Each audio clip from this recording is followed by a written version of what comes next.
teile. Tere. Tere. Ja tere teile kõigile saalis viibijatele ja neile, kes Facebooki ja ERR-i portaalide kaudu seda vaatavad.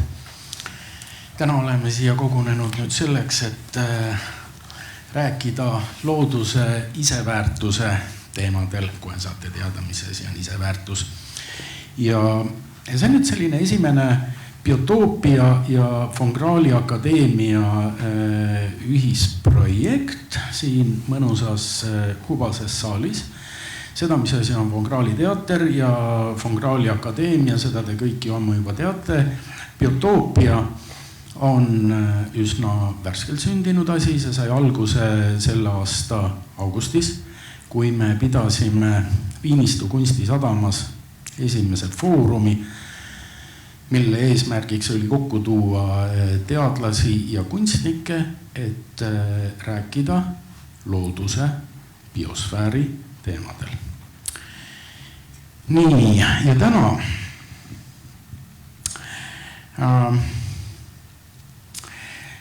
täna juhivad meie vestlusõhtut Grete Arro ja Mihkel Kangur. Ja siis on meil siin veel 4 tudengit. Aditi Toome Tallinna Ülikoolist, Anette Pärn Tartu Ülikoolist, Aurora Ruus Tartu Ülikoolist ja Muusikaakadeemiast ja Anna Lutter EKAst, aga ennem seda ka Tartu Ülikoolist. Ja see juhatab sisse meie see pikema, loodan, et järjest tiheneva vestlusõhtute sarja, kus koos teadlastega saavad sõna ka tudengid, tulevikus võib-olla ka gümnasistid. Ja eesmärk on anda sõna noortele ja natukene soojendada järgmise konverentsi teemat, mis toimub augustis 17–19 august järgmisel aastal. Ja teil, hea publik, on täpselt samamoodi võimalik sekkuda vestlusesse, esitada küsimusi, oma kommentaare. Selleks palun saalis, kes te olete, jälgige palun Saarat, kes praegu tõstis üles oma käe. Kui teil on küsimus, kui teil on mingi kommentaar, siis palun andke märku ja teie kätte ilmub nõiaväel mikrofon, sellepärast et ilma selle mikrofonita online'is keegi teie küsimusi ei kuule. Ja teie, kes jälgite portaali vahendusel, teie saate oma kommentaare formuleerida Facebooki laivi all. Sinna toksides need oma küsimused sisse ja siis meie moderaatorid esitavad need kõnelejatele. Ja nüüd palun, lava on teie. Aitäh, Peeter. Hakkame siis otsast minema ja tõesti, nagu Peeter vist ütles, et minu taust on psühholoogia ja just nimelt hariduspsühholoogia, ehk siis kõige põnevam teema minu jaoks õppimises on see, et kuidas kujunevad inimese peas arusaamad keerulistest asjadest, mida nad otseselt vahetult tajuda ei suuda või keerulistest komplekssetest nähtustest. Ja me oleme Mihkliga teinud ühe aine, mille nimi on jätkusuutliku mõtlemise toetamine. Nimi on tinglik, aine on suunatud valikaine õpetaja koolituses. Hästi meelega on ta valikaine, sest me arvame, et sellist ainet ei saa teha kunagi kohustuslikuks. Ja me valisime ühe loengu materjali, kus me siis tahtsime tuua rohkem nagu arusaama tudengitele ökosüsteemist kui tervikust ja ei suutnud leida head materjali, ma ei olnud rahul sellega, mida me leidsime. Ja siis ma küsisin Mihklilt, et kas on olemas sellist materjali, mis ütleb, et me ei pea loodust hindama mitte sellepärast, mida ta meile annab, et ta ei ole nagu külmkapp ainult, sest ma tunnen, et mul ei ole eriti nagu sellist kirglikku suhet oma külmkapiga, et kui siis ooti.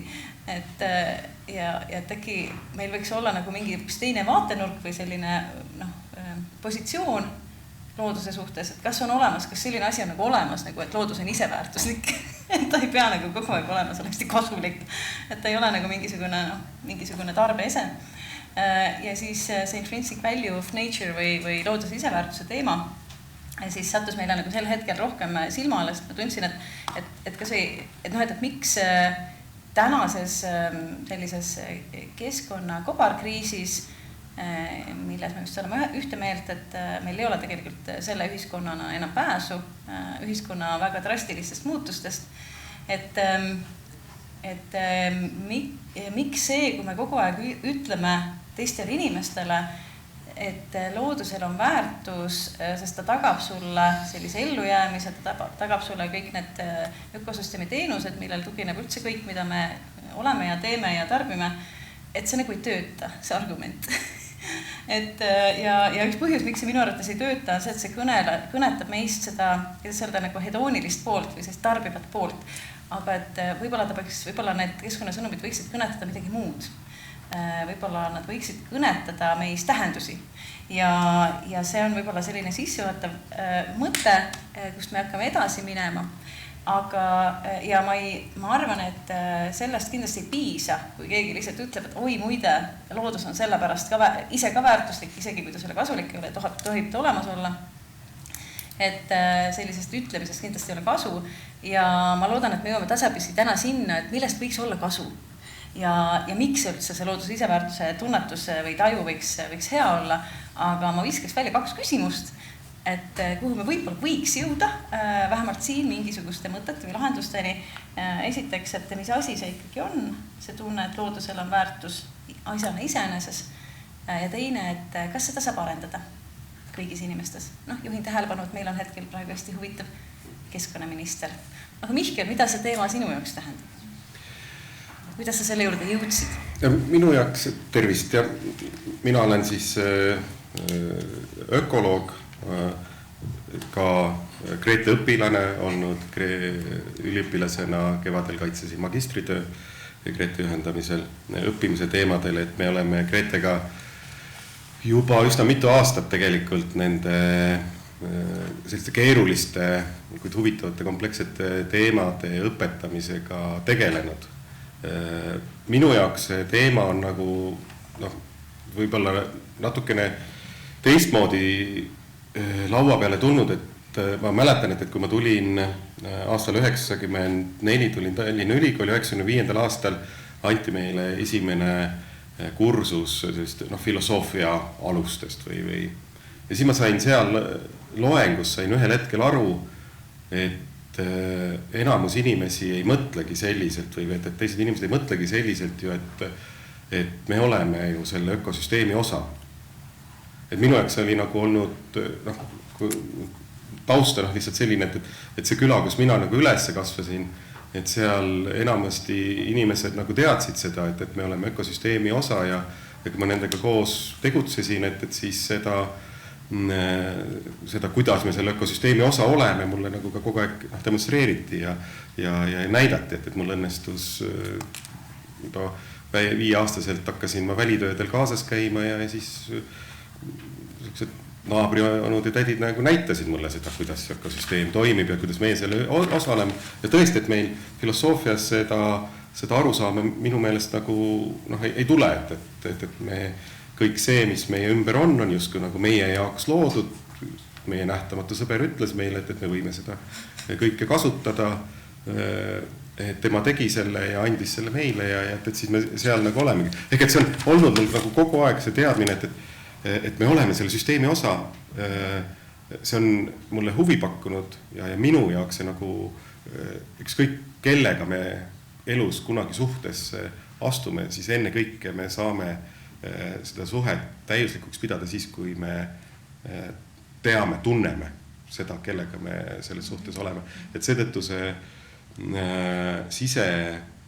või iseenese väärtus või et see põhineb tegelikult väga heal või sellisel uudishimul, huvil, teadmistel selle vastu, mis see süsteem on. Et võib-olla ma teeksin sellise avangu. Ja mulle hästi meeldib, et sa tõid selle suhte teema välja, et me oleme iga oma suhte osa ja ma isegi, nagu see on nüüd selline uitmõte, et ka suhetes teiste inimestega või lähedaste inimestega, me tõenäoliselt ei pane nagu selle teisele inimesele siis teenuse hinda külge.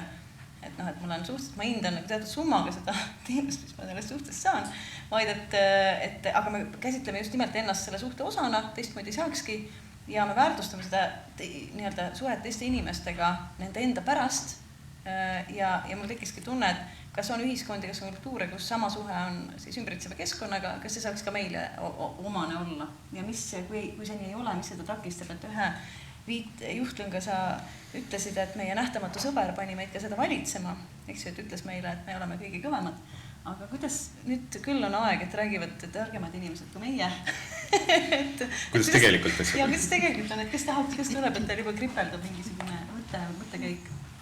Mis see teema teile tähendab üldse? Ma võin alustada. Ma olen nõus, et ma arvan, et me saaksime tunda keskkonna, looduse, biosfääri vastu tugevamaid tundeid, sest et me tunneme väga suurt kiindumust mingite sotsiaalsete konstruktide vastu, olgu see rahvus või mis iganes. Me peame seda meie asjaks, meie ühiseks asjaks, mida me kaitseme ja peame sellest lugu. Aga samas looduse kaitsmine, see on jäänud nagu kellegi teise teha, nende inimeste teha, kes sellega justkui tegelevad. Et mitte meie kõigi loomulikuks asjaks. Ja, et kuidas see nii on juhtunud? Kuidas nii on läinud, et loodus ennalt osade asi? Kuidas teie ülejäänud tunnete? Ja, mul ka kripeldas igasuguseid mõtteid kohe siin välja. Üks sõna, mis sa mainisid, tähendus. Kui ma hakkasin semiootikat õppima eelmisel sügisel, siis üks lause, mis mul kogu aeg peas käis või selline tunne oli see, et ma õpin tähendusloome teadust maailmas, milles tähendus on tähendusetuks kuulutatud.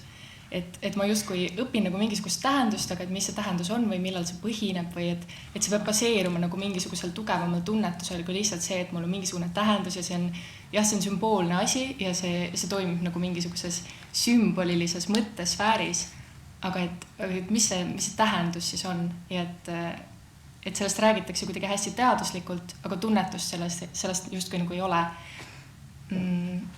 Ja loodusega ka, et kuidas me üldse mõtestame iseenda kohta selles ümbritsevas maailmas.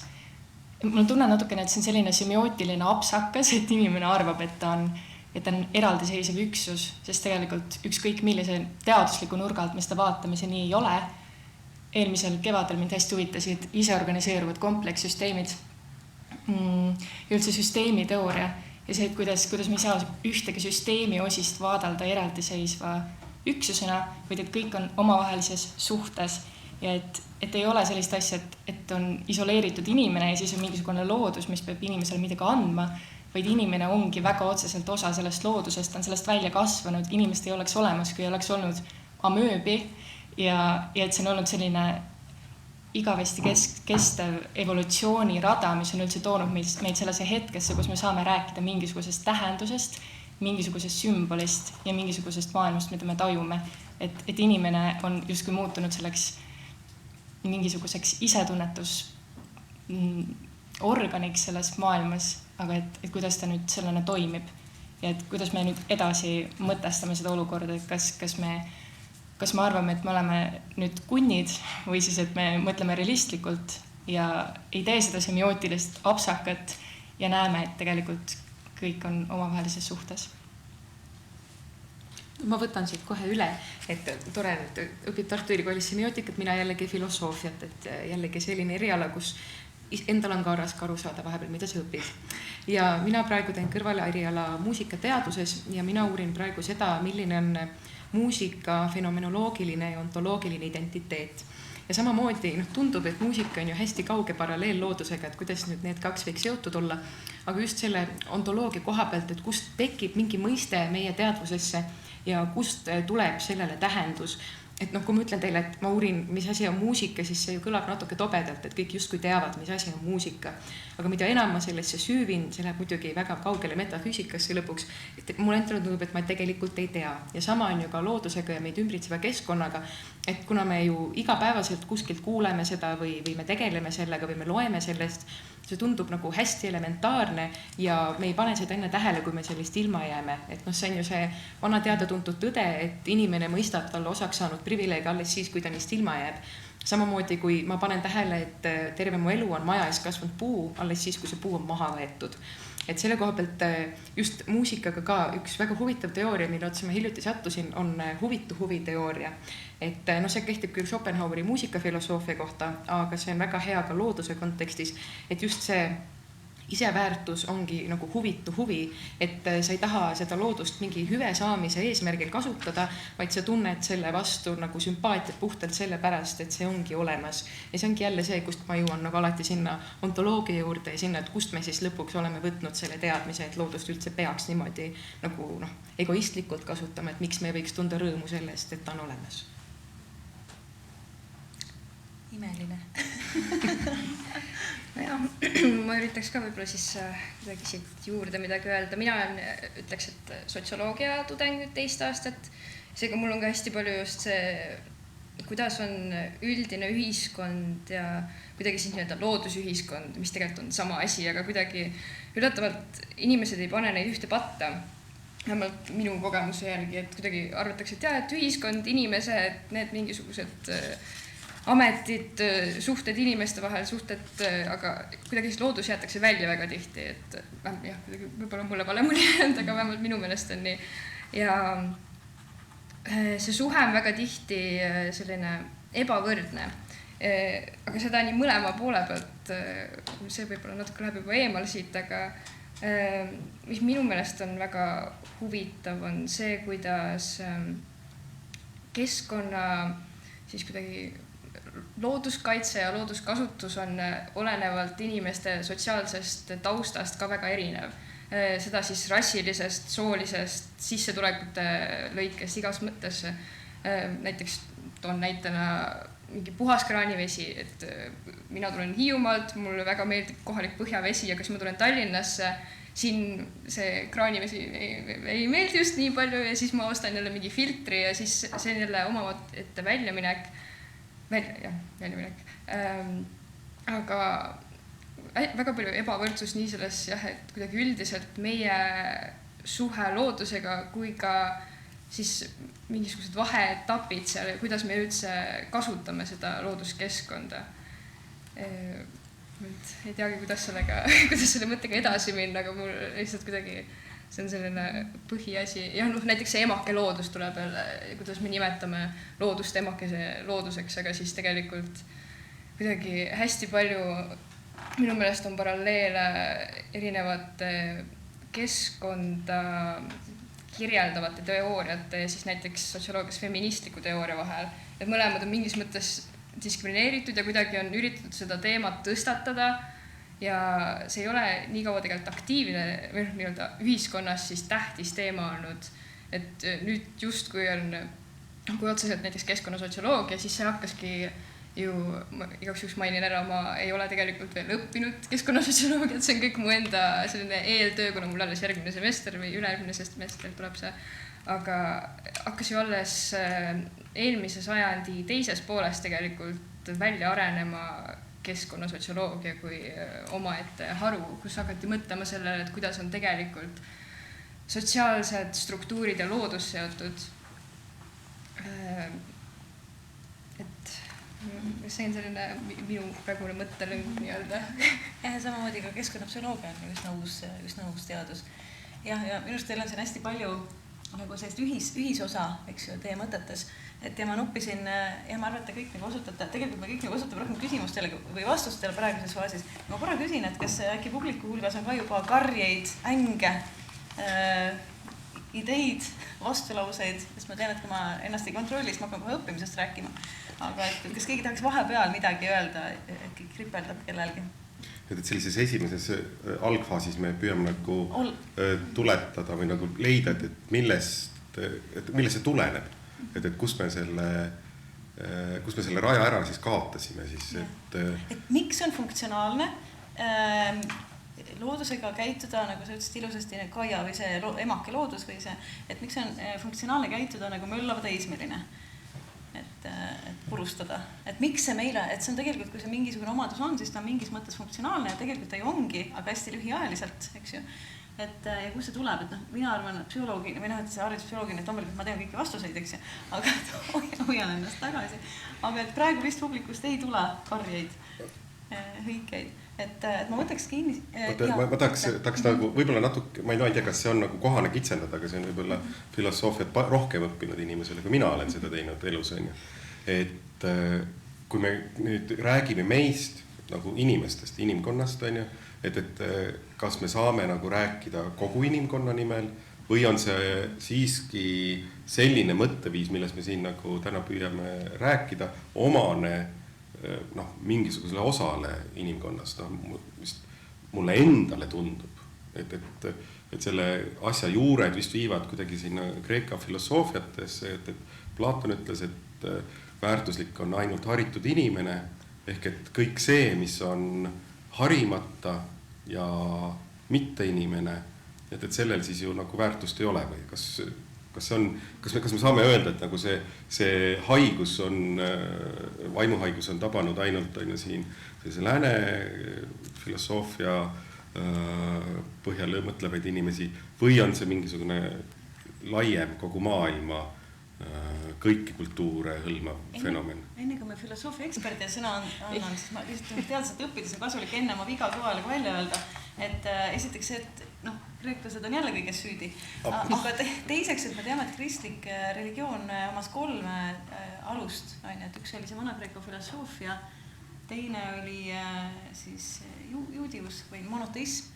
ja 3. olid ka erinevad Lähis-Ida mõttepoolud, et tegelikult ta on hästi integreeritud Kristus kui sellist, ta ei ole ju mingi üks asi, vaid ta on nagu kollektsioon ja mingis mõttes tundub, et teatud asjade tegemiseks hästi tõhus kombinatsioon. Ja ta on olnud väga... Ja samas ei ole ta universaalne ju maailmas, eks? Ja ta on majanduslikult olnud hästi edukas viis, kuidas mõelda asjadest, et ta on jõudnud väga kaugele. Varsti juba Marsile on ju. Aga tule ja mõõgaga on ju, hakkab elama, kurat. Aga kuidas see kõlab, et kas see on ainult meie häda või on see teistel ka? Ja minu küsimus on ka see, et kas kui me õpime filosoofiat, kas see on ainult nagu selle maailma nurga filosoofia või on teised filosoofiad ka?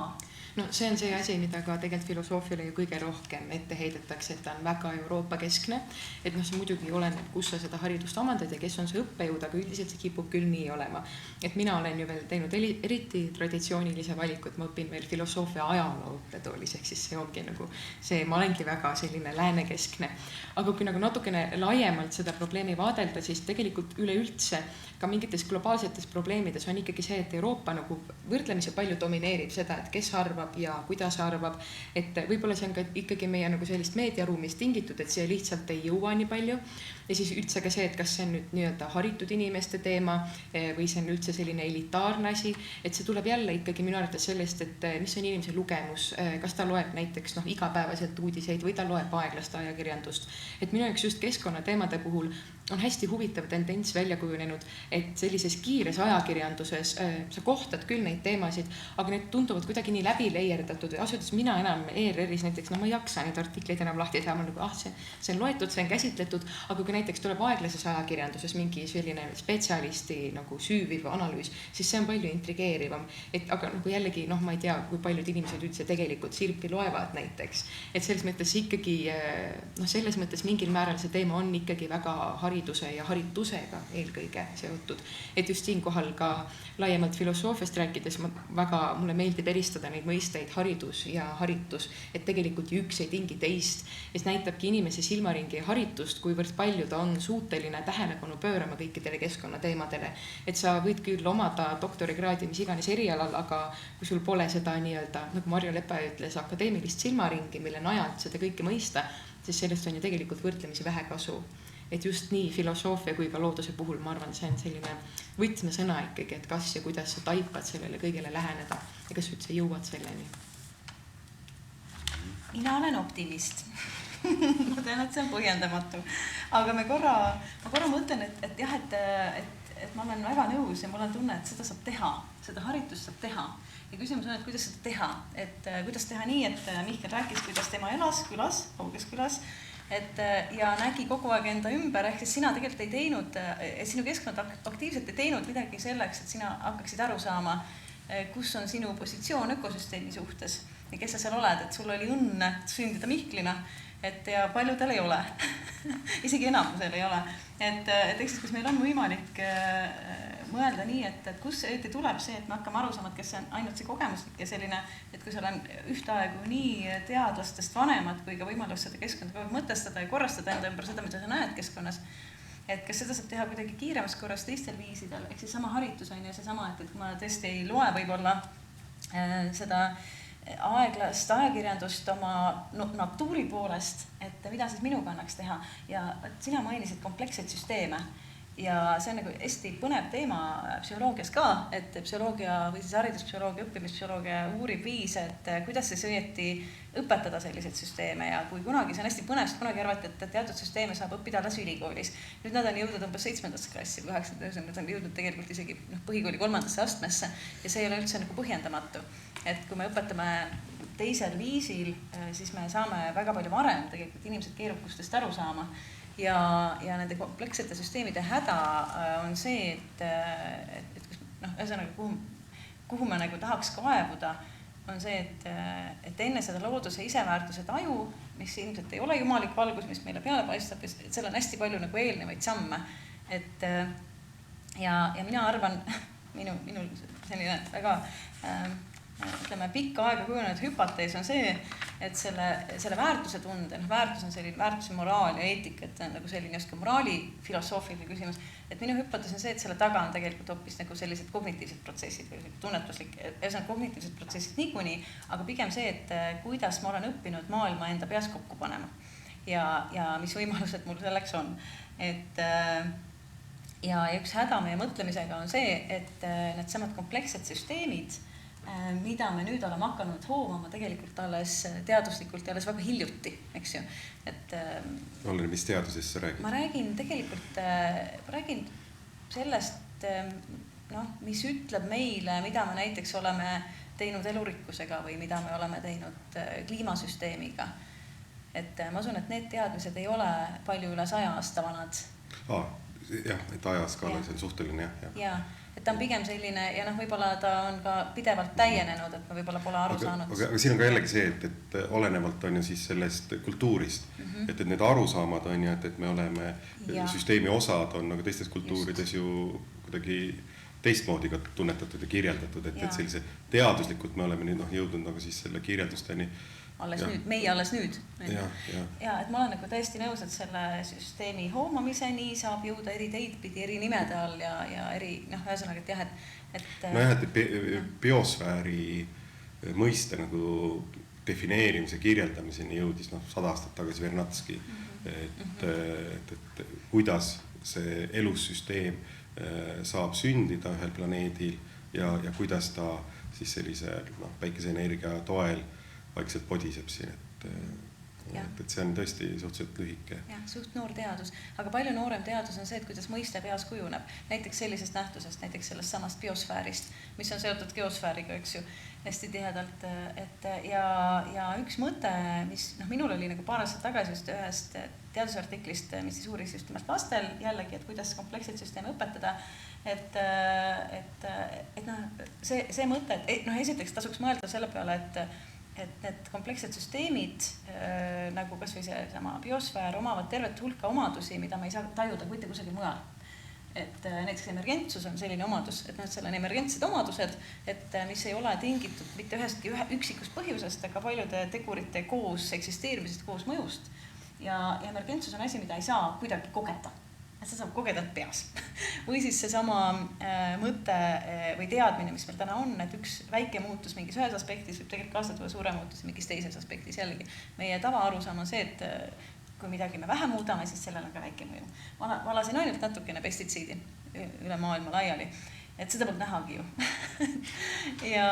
ja selline nagu iseenda muutmine, dünaamilisus ja iseenda parandamisvõime, jällegi need on omadused, mida me ei suuda väga aduda, sest meil jah, seda võib lihtsam isegi aduda, aga ühesõnaga, et meile tuttavad süsteemid, mida me suudame ise ehitada, nendel ei ole neid omadusi, et kui sul on näiteks kell ja kell läheb katki või kellas üks hammasratas läheb katki, siis terve kell ei lagune ära, vaid ootab rahulikult, teised jäävad seisma, ootavad, et parandatakse.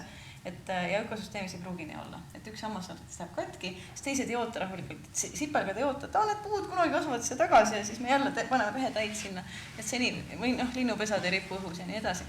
Et meie mõtlemise häda on see, et need omadused, mida me ei saa mitte kusagil oma elus hoomata, oma tavakogemuses ei vasta sellele mitte miski, et me kanname nagu nendele keerukatele süsteemidele üle lihtsate süsteemide omadusi.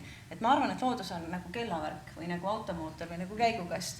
Ja ma arvan, et siin ongi nagu võib-olla suurim häda meie maailmas, et ökoloogid, nagu me täna tegime ühte projekti koos ja siis Mihkel ei saanud aru, kuidas ma ei saa aru, kuidas saab olla nii rumal. Ei, mitte rumal, aga et ökoloogid... on ju õpitud asjad. Jaa, et ökoloogid, kes on hästi kaua, aga mõneti ebateadlikult ehitanud endal arusaamase emergentsusest, dünaamilisusest, adaptiivsetest süsteemidest, nii edasi, et nende peas on nagu tekkinud võib-olla sageli endale ka sellised nagu nimetamatud omadused, et kuidas see asi toimib.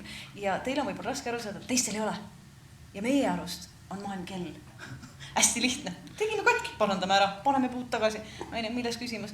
Ja võib-olla on see, et ökoloogina ma ei ole viitsinud või nagu vaevanud ennast nagu nende selliste keerukate sõnade nagu meelde jätmisega, et nüüd sinuga koos ma olen sunnitud selleks, et emergentsus püsiks meeles, et see tähendab seda, et ta lihtsalt toimib, ja siis peab hakkama kätega vehkima, et ta ju toimib sellisena. Et kahtlemata mõistete arendamine ja ühiselt nagu ühise keele nagu leidmine, et siin sotsioloogina värske alustava sotsioloogina, et kui palju sa oled nagu ise märganud, et need süsteemid, mis meie sotsiaalses süsteemis toimivad, kui palju nad tegelikult kopeerivad seda, kuidas toimivad ökosüsteemid. On sul mingisugust sellist kogemust, mingit tunnet, et sa näed, et analoogia või ütleme selline metafoorid või analoogide põhjal asjade õppimine või asjadest arusaamine on ju nagu lihtsustab, et kui sa tunned natukene nagu looduses toimuvad, et kas sa oled tajunud, aga see on ju see sama, mis nüüd sa sotsioloogias koged või õpid. Või sotsioloogia nii palju keerukamaks, et ma ei tea sellest mitte midagi. Ma ütleks, et üsna palju tegelikult on ikkagi seotud ja minul võib-olla kuidagi on lihtsam aru saada nendest teooriatest tänu sellele, et ma mingis mõttes mul on hea kohveri baasteadmisi siis keskkonnaalaseid selliseid teadmisi juba. Seega kuidagi kindlasti on mingisugused nii-öelda hierarhilised kas või juba kuidagi ühendused ja seosed, mis esinevad, ongi siis päris siis inimeste ühiskonnas ja loodusühiskonnas nii-öelda, et väga, mina ütleks küll, et on seotud ikkagi väga tihedalt ja kopeerivad üksteist selles mõttes, et loodus teeb ette ja siis inimene teeb järele, et minu arvates küll. Jah, et kui ma vaatan, kui palju sõnu on võetud ökoloogiast üle ühiskonnateadustesse ka, et siis see viitab justkui, et tegelikult võiks ju olla nendel asjadel ka nagu samasugune tähendus. Siin lihtsalt mul meenub üks lugu ühest projektist, kus tegeleti ka ökosüsteemide teenuste kaardistamisega ja siis ühel hetkel aastati, et kuulge geograafid, te võiksite endale uue mõiste selle jaoks välja mõelda, et kaardistamisega tegelevad nüüd kõik teised poliitikate kaardistamise ja arvamuste ja mida iganes, et kõik, mida kaardistatakse, geograafid te kasutate seda mõistet täiesti valesti. Nagu ka digitaalne õpiökosüsteem. Jah, et need mõisted on ju nagu küllalt laialt kasutatavad, aga kas võib olla, et äkki me neid teemasid käsitleme võib-olla liiga palju sellise teaduspõhiselt, et äkki jääb midagi puudu nagu sellest poolest, et me oleme ka loodusteaduste õppimisel muide ju ära kaotanud need õppetunnid, kus pidi nähtud üles joonistama.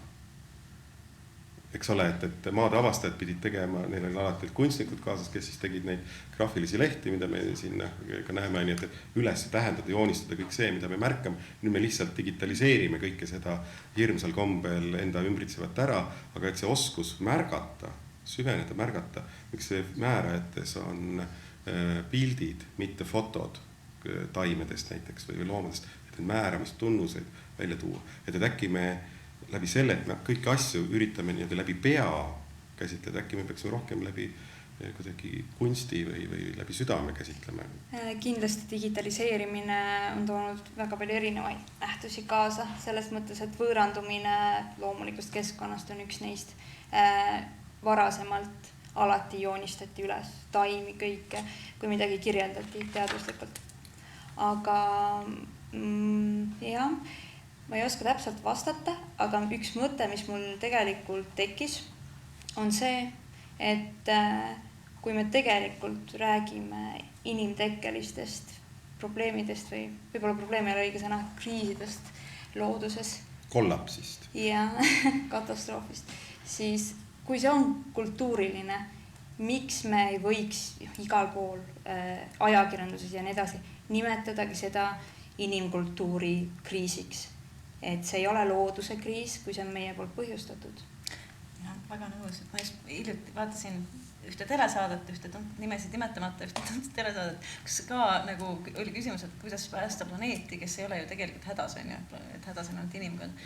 Aga et jah, mulle väga meeldib see sinu mõte, tähendab Mihklilt alguse saanud mõte joonistamisest sellepärast, mitte joonistamise enda pärast, vaid sellepärast, et selleks, et inimese peas kujuneks õige kontseptsioon, on tal vaja hakata samm-sammult ja tasapisi ja nii-öelda lapsikumast arusaamast küpsema arusaamani hakata eristama nähtuse olulisi tunnuseid ja nähtuse olulised tunnused on sageli hoopis teised kui silmatorkavad tunnused. Silmatorkavad on pikad juuksed, aga tegelikult on aju ka, aga see ei paista välja. Et see on nagu mõiste arengu võib-olla kõige ja me oleme tahtmatult nagu seda teinud kunagi varem, sest ei olnud digitaalseid vahendeid, et selleks, et aru saada, milline on pajulill, ja sa pidid ikkagi eristama pajulille olulised tunnused, morfoloogilised alguses. Kus mina botaanika praksis kogu aeg joonistasin taimi, et mul oli tunne, et ma saan nagu paremini aru, et kas või enda jaoks, et mis need tunnused on. Aga et me minu arust jõuame nagu sinna, et miks me praegu oleme, et me oleme õppimise mõttes, sellise koolisüsteemi mõttes ühelt poolt omandanud väga palju seda, mida oleks õpetada, aga teiselt poolt me ei kuula nagu neid teadlasi, kes hästi intensiivselt uurivad seda, et kuidas õpetada. Ja korraks hüppan nagu sellesse paralleeli, mis ikka käis läbi, et mis sa tõid sisse, et kas nagu inimühiskond kopeerib kuidagi nagu, või et ütleme, et kas me kasutame mingit metafoori, nagu oma ühiskonda kirjeldama. Ja üks metafoor, mida palju kasutatakse, mis on selline vulgaar arusaam loodusest, on see, et looduses on ka konkurents. Ja Mihkel, sina oled sellest kunagi hästi ilusasti rääkinud, eks ju? Ei, no eks ma ikka toetun teiste õlgadele, kui ma nendest asjadest ka räägin. Kas looduses on siis läbiv suhtevorm konkurents? Masing jällegi tugevame teiste ökoloogia ja omaaegne, tema leksikonist võime me lugeda seda, et see on üks harvemaid esinevaid suhtevorme, et see tuleb ka nüüd jällegi sellistest võimusuhetest, millega on meil religiooni seostatud ja kogu see filosoofia pool, eks ole, et enne Darwinit oli kõik nagu väga hästi selge, et Jumal on niimoodi selle asja kõik määranud. Siis tuli Darwin ja ütles, et ei ole, et tegelikult on asjad ise arenenud. Ja siis haagiti sellele asjale külge, et ahah, selgelt, et tugevam jääb ellu, et konkurents on see, mis viib edasi ja et sealt on üle võetud või et see on taas kinnitatud või jäänud see ikkagi nagu püsima, et vaata, et keegi on määratud, keegi on nagu tugevam, aga kui sa kõvasti ei trennid, siis sa võid ka ju äkki saada kunagi rikkaks. Just. Ja siin ongi, et vaata seesama see konkurentsi metafoor, et nüüd on ise küsimus, ilmselt see ongi selline sotsioloogidele, filosoofidele, semiootikutele küsimus, et kust nagu tuli, et miks meil on nagu ühiskond, kus näiteks hariduses domineerib ka konkurentsimudel, et mis on hästi selline tegelikult, mis ignoreerib seda, mis toetab päriselt sisulist õppimisprotsessi ja hästi tugevalt häirib õppimist, hästi tugevalt takistab ja häirib. et ehk siis konkurents, sotsiaalne võrdlus koolis, hinnete panemine, mis on, ütleme, nad on nagu, võiks öelda, et ürgaegsed meetodid, karjuvalt ürgaegsed meetodid ja segavad väga põhjalikult seda, et saaks üldse tekkida nagu sügavalt arusaama asjadest või needsamad teadus- või süsteemsed mõisted. Et ehk siis nad toovad õpiprotsessi kaasa ühe hästi hirmsa asja, see on kiirustamine. Ehk siis, et nagu ma enne ütlesin, et kui me tahaks aru saada mingist nähtusest, siis hästi enamasti, kuna enamus infot meile tuleb tulebki tajupinnalt on ju sisse, kogu info tuleb tajulist kanalit pidi, siis see, mida me tajume ontoloogiliselt asjade olemuse kohta, tegelikult ei ole kunagi see, mis need asjad ju on, eks ju, enamasti. Loodusseadusi me ei taju, neid samu emergentsid omadusi me ei taju, ökosüsteeme tervikuna, kuidas nad toimivad, seda me ei taju. Et sellele me saame ligi ainult tegelikult läbi semiootilise vahendatuse, ainult läbi selle, et me suudame läbi väga paljude selliste mõtteskeemide ja teaduslike katsete tegelikult teha järeldusi, et mingid asjad on nii, sest nad ei saa teisiti olla. Ja selleks, et me suudaksime õppida neid mõistma, et see võtab hästi palju aega. See võtab aega eelkõige selleks, et õpetaja suudaks ennast tagasi hoida ja olla nii vait kui võimalik ja luua keskkonna, kus ta annab esmalt probleemi ja võimaldab seda nähtust, seda keerukust õpilastel kogu aeg ise konstrueerida ja neid 28 korda järjest nügides ja toetades ja parandades, aga mitte ette öeldes, ehk siis meil on vaja need süsteemid ise konstrueerida oma peas. See on ainuke viis, kuidas mõisted kujunevad, see ei tööta, et keegi ütleb meile, töötab, kui me ise selle välja mõtleme. Me peame selle õige pildi välja mõtlema, selle õige skeemi, õige lahenduse. Ja et see on nagu ainus viis, kuidas teadmine saab tekkida, et kuulamine, lugemine, loengute vaatamine, et nii teadmine ei teki, ainult mõteldas tekib. Ja loomulikult ise õppija loeb ja siis mõtleb selle üle, ehk siis loeb ja siis ise konstrueerib, siis läheb tagasi. Eks ju, et seda saab ka üksi teha, üldiselt ei tehta. Ja selleks nagu kiirus ei sobi, et asjadest sisuliselt aru saada. Ja et kuna meil see tajupõhine info, ehk siis need nähtuste silmatorkavad tunnused, võtsin metsa maha, midagi ei juhtunud, maakera ei plahvatanud, järelikult oli okei.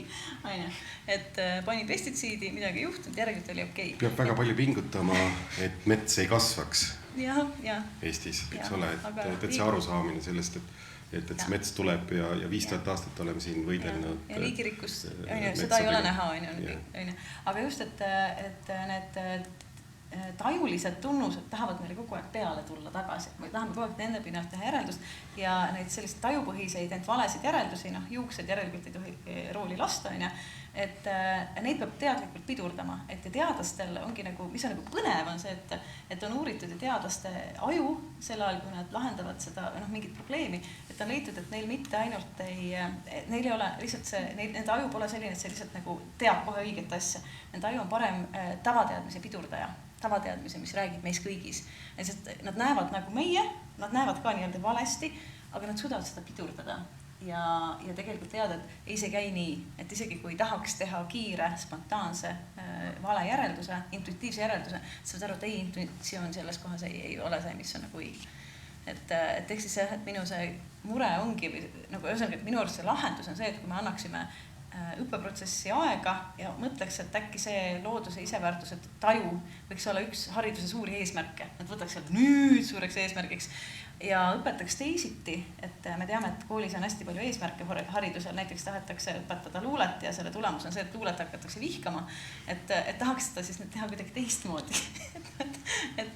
jah, see konkurentsi selline printsiip on väga huvitav asi, ma ei ole varem nagu mõelnud sellise nurga alt sellele, aga kas siin küsimus natuke läheb tagasi selle Aurora käsitluse juurde haridusest ja haritusest, mida Aurora käsitlusega semmoist välja tõi. Et mul oli alati kuidagi selline arusaam või lootus, et kui ma lähen ülikooli, siis seal on kõik inimesed akadeemiliselt intelligentsed, aga ka emotsionaalselt intelligentsed. Ja siis ma sain aru, et see tingimata ei pruugi nii olla. Et seal võib olla mingisugune dissonants ja väga suur justkui selline nagu lõhe selle vahel, et mida inimene akadeemiliselt teab ja kuidas ta tunnetab seda teadmist läbi. Ja ma praegu sain aru, et võib-olla seal ongi nagu see konkurentsimudel on nii sisse juurdunud ja tihti, kui akadeemikud omavahel vestlevad, siis eesmärk ei ole mitte jõuda nagu mingisuguse hea sünteetilise või sünteesitud tõeni või kuidagi, et mingi probleemi lahendada, vaid eesmärk on tihtilugu argumentatsioonis peale jääda. mis on väga huvitav nähtus tegelikult, et miks me üldse nagu arutleme, kui me tahame lihtsalt, et ma võidaksin oma argumendis, mis ei ole kogu selle argumentatsiooni tegelik eesmärk. Aga minnes tagasi veel semiootika juurde, semiootika kõige otsesemalt uuribki igasuguseid süsteeme ja struktuure ja et kuidas need süsteemid modelleerivad meie maailmataju, mis ja selliseks esmaseks primaarseks modelleerivaks süsteemiks peetakse siis keelesüsteemi, millel on 2 põhilist funktsiooni, mis on siis kognitiivne ja kommunikatiivne. Ja kommunikatiivne, see on hästi selge, meil on vaja kuidagi omavahel mingisugust teavet edastada ja ühiselt aru saada. Öelda, et seal on karu, aga et see kognitiivne aspekt on ka tegelikult väga-väga oluline seal, et kuidas me üldse modelleerime nagu mingisuguseid arusaami sellest, kuidas maailm toimib. Ja praegu võtan sellist ainet nagu ökosemiootika, kus me loeme erinevaid selliseid semiootilisi lähenemisi, kuidas siis ökoloogiliste probleemidega tegeleda ja kuidas me üldse modelleerime mingisuguseid selliseid põhilisi arusaami sellest, mis on probleem. Ja me lugesime seal, hästi palju on välja toodud sellist Lynn Margulis'e teooriat biofiiliast, mis on siis see, et inimestel kas on loodusarmastus või neil ei ole seda loodusarmastust. Ja et kui ei ole, siis ega väga nagu ei olegi midagi teha, aga et me lugesime sellist käsitlust, mis natuke nagu justkui üritas seda arusaama õõnestada, et tegelikult meil on keelesüsteemis need arusaamad, et kuidas me mõistame või selle probleemiga tegeleme ja kuidas me üldse nagu mõtestame enda jaoks, mis on loodus ja mis on inimene ja kas me teeme selle väga tugeva eristuse, et on inimene ja loodus või siis me käsitleme seda hoopis kuidagi teistmoodi, et tegelikult see kõik nagu taandub mingit moodi mudelitele, et kuidas me modelleerime seda tegelikkust ja siis selles kuidagi tegutseme. Aga kuidas seal see tähenduslikkus välja tuleb? Et milline roll on tähenduslikkusel ikkagist? Et sa alustasid enda seda sissejuhatavat mõtet ka tähenduseta tähendustest on ja kuhu me oleme välja jõudnud. Aga see tähenduslikkus, et kas see, millise tähenduse me anname ikkagi nendele teemadele, kas luulele, kirjandusele, sotsiaalsetele süsteemidele, see määrab ju ära selle, kuidas me seda asja käsitlema üldse hakkame. Kus kohas tuleb meile nagu ellu tähenduslikkus? Väga suur filosoofiline küsimus ilmselt, kus see tuleb. Jah, võib-olla mingisugune semiootiline arusaam on see, et seda tähenduslikkust ennast justkui mingi essentsina ei ole ka olemas, vaid et see tekib siis selle mingisuguse keeleprotsessi käigus ja kuidas siis tekib mingisugune kognitiivne mudel üldse sellest, mis on maailm, kes olen mina ja mis on oluline, mis ei ole oluline. Aga samas, ma ei teagi, kuidas sellele küsimusele sellest tähendusest otseselt läheneda. Mul on lihtsalt tunne, et see, miks ma selle alguses ka välja tõin, on see, et see tähendus on muutunud hästi nagu selliseks akadeemiliseks nähtuseks, aga mul on tunne, et see peaks olema tunnetuslikum, et seal oleks mingisugune justkui nagu pühaduse aspekt sees, et mida me tahame. Kas meil on võimalik õppida midagi, mille tähenduslikkust või tähendust, minu jaoks tähenduslikkus on nagu see, mille tähenduslikkusest, millest me aru ei saa. Et miks see on vajalik? Miks see on tähenduslik mulle? Jah, et minu arust ka, et see on hästi hea küsimus, et mida võiks pakkuda lihtsalt oma nagu nägemuse ja siis tegelikult põnev Aurora sinu filosoofilist filosoofia vaatest nägemust kuulata. Aga et tähendus on alati millelgi, et tegelikult millegi kohta, et tal on objekt ja on teada, et meie näeme objektides mitte seda, mis seal on, vaid seda, mida me nende kohta teame. Et selle tähenduse taga tegelikult on ikkagi teadmine sellest asjast. Ja kui me midagi isegi, kui me mõtleme millegi peale moraaliskaalal, ja siis kui me peame mingit tegevust ebamoraalseks, siis me näemegi seda, neid inimesi võib-olla, et siis meie teadmine, aga selle nii-öelda ka moraalse või tunnetustega otsest taga on alati teadmine, mis on hea või halb. Et minu jaoks on tähenduslikkuse taga ja tegelikult ka afekti taga hästi sageli see teadmise komponent kõige esmasena, et ehk siis, et tähendus teisisena ongi see, et tal on ju mingi väärtus või mingisugune, ma suhestun kuidagi selle asjaga. Ja selleks, et need tähendused või need teadmised, millele tähendused tuginevad, saaks tekkida kuna see nii-öelda see tähenduse või teadmise kujunemise protsess on hästi keeruline, siis üks aspekt, mida võiks välja tulla, on see, et selleks, et see saaks päriselt nagu tulla selline nii-öelda võimalikult korrektne, võimalikult sügav, siis oleks vaja pidevalt vaheldada kahte tegevust, kui ma seda nähtust uurin. Üks on kogemine ja teine on kogemuse korrastamine. Et ma arvan, et on hästi paljud inimesed, kes näiteks kogevad loodust, kes harvesteri mees hommikust õhtuni, aga ta ei korrasta seda kogemust, et ta tegelikult ei tea, mida ta kogeb, eks ju, et või siis on inimesi, kes võib-olla läbivad üldhariduskooli, mis on võib-olla hästi kiirustav ja kus puudub igasugune võimalus seda, nad ainult korrastavad, aga nad ei koge. Et siis, et neile nad kogu aeg nii-öelda läbivad midagi, aga neil puudub nagu see kogemuslik aspekt seal. Et aga mõistlik õppimine on see, et sa nagu uurid, ükskõik, kas sa uurid nagu päris maailma või sa uurid võib-olla mingeid materjale, aga siis sa ka nagu saad võimaluse seda nagu mõtestada, on ju. Et sa mitte ainult ei ole, et sa, ja ei toimu ka seda, et sa ainult mõtestaksid, aga sul ei ole teadmisi, on ju, et sa lihtsalt mõtled iseenda maailma välja ja oled lamemaalane.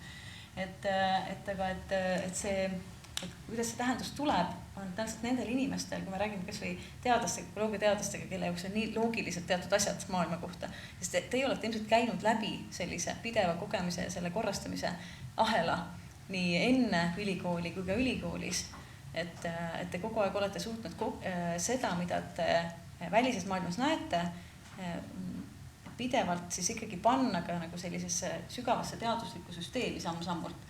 Et ta ei ole üks või teine ja ma arvan, et sellest ongi nüüd puudu, aga ma arvan, et te ise ei tea seda, et te seda teete. Seal on natukene nagu see, et see ekspertsustunne on ikkagi sellise vähese lugevuse tunnus on ja et mida ma küll ei taju või ma ei oska nagu öelda, et ma teaksin nüüd nagu väga hästi neid looduste vahelisi suhteid, aga et see teadmine nagu selle kohta, et need suhted eksisteerivad ja nad moodustavad mingisuguse süsteemi, isegi kui ma ei tea detailini seda, kuidas see ATP tsükkel seal toimib, on ju, seal taustaks, aga võib-olla ma ei peagi seda nii palju teadma, et ma saan tegelikult armastada seda loodust ka ilma teadmata seda, mida kõike on fotosünteesiks vaja, et ta toimiks. Ja kui ma saan aru, kui imeline on see süsteem, et päikeselt lähtuv kiirgus on ainus see energeetiliselt meid üleval hoidev osa ja taimed on ainsad targad olevused, kes selle päikeselt lähtuva kiirguse oskavad muundada keemilise sideme energiaks, mis on aluseks kõigele sellele, et ülejäänud elu saaks nagu toimetada. Et ma ei pea teadma neid detailideni. Ja sa ise just ütlesid, et sa ei pea teadma, aga seda juttu niimoodi ei suuda üksi kuulaja niimoodi rääkida. Et tegelikult see teadmine on väga sügav teadmine tegelikult juba. Ja vaata, kuna sa suudad seda rääkida vabalt, siis tähendab, et sul on väga sügav kontseptuaalne arusaam, sest sa ei räägi seda nii-öelda maha kusagilt. Et see on see, kuidas sina seda praegu nii-öelda taas lood ja see näitab, et tegelikult sul on, et sa vaatad, et see ongi, et sina vaatad puulehte ja sa näed seda protsessi, sa näed seda tehast seal sees, sa näed seda, et kui imeline see on. Vaata, see on üks looduse iseväärtuse üks mõtestusi on see, et ta on kuradi nutikas. Et ta on nagu vau, et suvaline nagu kõrvus, et appi ta oskab teha asju, mida mina iial ei oskaks. Ja, aga et minu jaoks on nagu ikkagi jõudes või vaadates nagu seda asja natukene nagu teisest küljest, et kas see tunnetus peab olema alati nagu see teaduslik, aga kui me ei oska kõike veel seda nagu seletada ära, et äkki kas, et milline roll siin peaks olema ikkagi ka sellistel kunstidel ja sellel poolel, mis aitab meile ka ju mõtestada ja seda tähenduslikkust paremini võib-olla esile tuua, et mitte ainult nende määretunnustega, aga ka sellest loodusest endast neid olulisi aspekte meile nagu paremini selgitada. Sest võib-olla meie ökoloogid ei ole osanud siis väga hästi seda asja teistele selgitada, et teised ei saa niimoodi ka sellest aru. Ja vaata, selgitamine üldse ei aita, aitab see, kui sa lood keskkonna, kus tema saab selle teadmise konstrueerida, nii et sina hoiad ennast tagasi. Aga äkki selles on kunstnikud osavamad kui meie? Ma mõtlen korra selle peale, et me ei teame hästi palju näiteid, kus on see afekt või see tunne on hästi tugevalt olemas, aga käitumine on hästi vale, sest ma ei tea lihtsalt, et miski teeb halba. Ja, me saame kassipoega ära tappa mitut viisi. Me saame tuua siilile anda piima näiteks. Armastame ta surnuks või siis ei täida ühtegi ta füsioloogilist vajadust. Aga see on nagu kõrvalteema, aga ma olen ka nõus, et nii kunsti kui filosoofia poolt tegelikult, kuidas see, mida me praegu oleme siin jauranud eri suundades. Ma tooks enne ühe lihtsakoelise näite enda lapsepõlvest tegelikult, et just see, et kas sa annad siilile piima või mitte. Mina enne esimest klassi minekut kasvasin maal ja ma käisin küll Tartusse lasteaed, aga ma elasin maal ja ma käisin hästi tihti ema ja isaga metsas ja siis mul oli kõik oma nagu puult oksa ära murda, et noh, et ma saan siis toetuda, kui ma kõnnin ja siis ema ütles, et ära murra puu oksa ära, ma nagu, et noh, see on kõigest puu, see on kõigest oksa, et ei, aga puus on ka haiget. Siis ma hakkasin mõtlema, et ahah, et siis minusse jõudiski teadma, et aga puu on ju samamoodi elus nagu mina. Või siis teistmoodi, kui ma nägin mingit taime, mida ma veel ei tundnud, ma ütlesin emme, et mis taim see on. Ta ütles, et aga võta see üks lehekene, võta koju kaasa, vaata sealt entsüklopeediast ja nüüd ma tean väga hästi, et mis taim on, mis taim. Samamoodi võõrsõnadega, et kui ma ei teadnud, siis ütles, et aga vaata ise, mina ei ütle sulle. Ja siis ma täitsa hakkasin koguma nii võõrsõnu ühte märkmikusse kui ka taimelehekesi teise märkmikusse. Ja kui mul oli, ma ei mäleta, kas see oli 6. või 7. klass, oli uus loodusõpetuse õpetaja ja ta esimest korda sai klassiga tuttavaks. Ja siis ta üritas kuidagi positsioneerida, milline kontingent see klassis on. Ja ta hakkas järjest nimetama maailma riike, siis sa pidid tõstma käe, kui sa oled seal käinud. Ja see oli jällegi, see huvitav konkurentsi teema, et nii-öelda võidab see, kes on käinud kõige eksootilisemas riigis, nagu mida ta isegi ei taipa nimetada. Ja klassis jäi püsti võib-olla 3 kätt, et mina näiteks olin käinud Maltal, mida ta ei nimetanud. Siis ütles, et okei, et te olete käinud kaugel ja palju õnne teile, aga kas te teate, mis puu see on, mis siin akna taga kasvab? Ja siis ma olin ainus, kes teadis. Ja see oli veel lehtes, see oli pärnapuu. Ja mitte keegi ei teadnud. Ja siis mul jõudiski jälle see kohal, et kui nagu primitiivsed asjad juba meis tekitavad seda konkurentsi, et kas või see, et mina pean olema seal käinud või minu taldriku peale mahub rohkem toitumist, sest et ma jõuan seda ära süüa. Aga samal ajal isegi ei tea seda, mis nagu puus või koduakna taga kasvab. Et mina väiksena, minu jaoks see oli kogu elu, see oli kohutavalt huvitav teada saada ja mu esimene sõna oli ka puu. Nii et ma ei tea, kus see tuli nüüd seesama puu, mille järgi ma õppisin selle esimese sõna ära, nüüd see vist peab maha võtma. Arborist ütles, et väga halvas seisus on, nüüd mul on väga kurb meel olnud viimased 6 aega, kui ma tean, et minu elu esimene puu võetakse maha kunagi. Et see lihtsalt selline lihtne näide, et kuidas jällegi see, et kuidas need teadmised tulevad meie pähe, et ikkagi läbi kogemuse, samamoodi kui nüüd jõuda otsaga filosoofia juurde, et kuidas mingid filosoofilised kontseptsioonid, mingid väga keerulised mõisted, kuidas me saame need selgeks, et siiamaani, kui keegi ütleb mulle, et palun räägi nüüd, ma ei tea, Schopenhaueri filosoofiast sellest ja sellest, ma pean ütlema, ma vaatan talle suu ammuli otsa, sest et ma tean, et minu konspektis sellel leheküljel, see on kirjas, see on sellise käekirjaga, sellist terve joon, aga kui sa ütled praegu, et räägi, siis ma oskaks sulle rääkida. Ja ongi see, et mingid asjad, näiteks minu puhul jääbki kõige paremini see, kui ma saan kellelegi rääkida sellest, kui ma saan talle just see, kui miski kütab minus kirge ja ma suudan, tead, mis ma täna lugesin, see oli lihtsalt vaimustav. Ja siis ma sain ise 2 päeva hiljem arvata, aga päriselt see isegi jäi mulle meelde. Et kõikidel asjadel ju meie ümber tegelikult on mingi tähendus, kuigi tähendus ise on juba väga abstraktne sõna, mille üle võib väga palju vaielda, et mis see ikkagi siis lõpuks on, aga ikkagi see tuleneb ju sellest, kas sa ise mõistad seda tähendust või kas sa taipad üldse sellele tähendus anda. Samamoodi, et kas ma väiksena taipasin anda tähenduse puule, kes tunneb valu, kui ma talt oksa ära murran.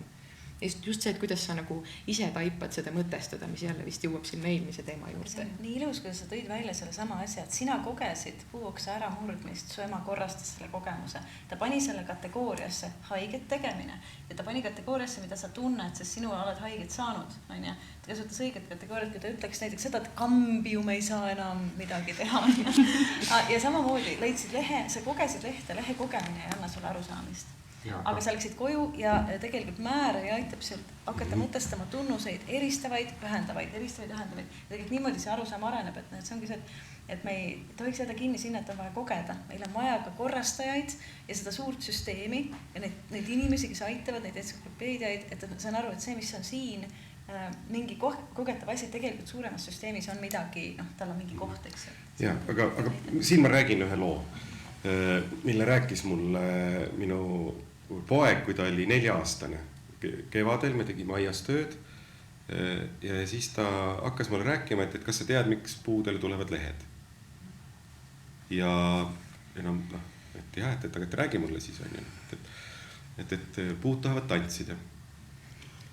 Et neile meeldib tantsida ja nad tahavad, kui linnud tulevad lõunast, hakkavad laulma metsas, siis nad tahavad selle laulu saatel tantsida, aga nad ei saa, sest nad on maaküles kinni.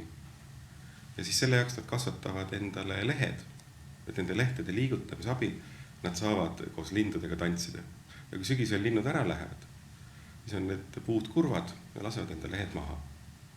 Ma arvan, et äkki me saame sellest metsasüsteemist selliselt ökoloogide kirjelduse järgi võib-olla täiesti valesti aru. Võib-olla mu 4-aastasel lapsel oli hoopis parem selgitus selle kohta, mis meil ökosüsteemides toimub.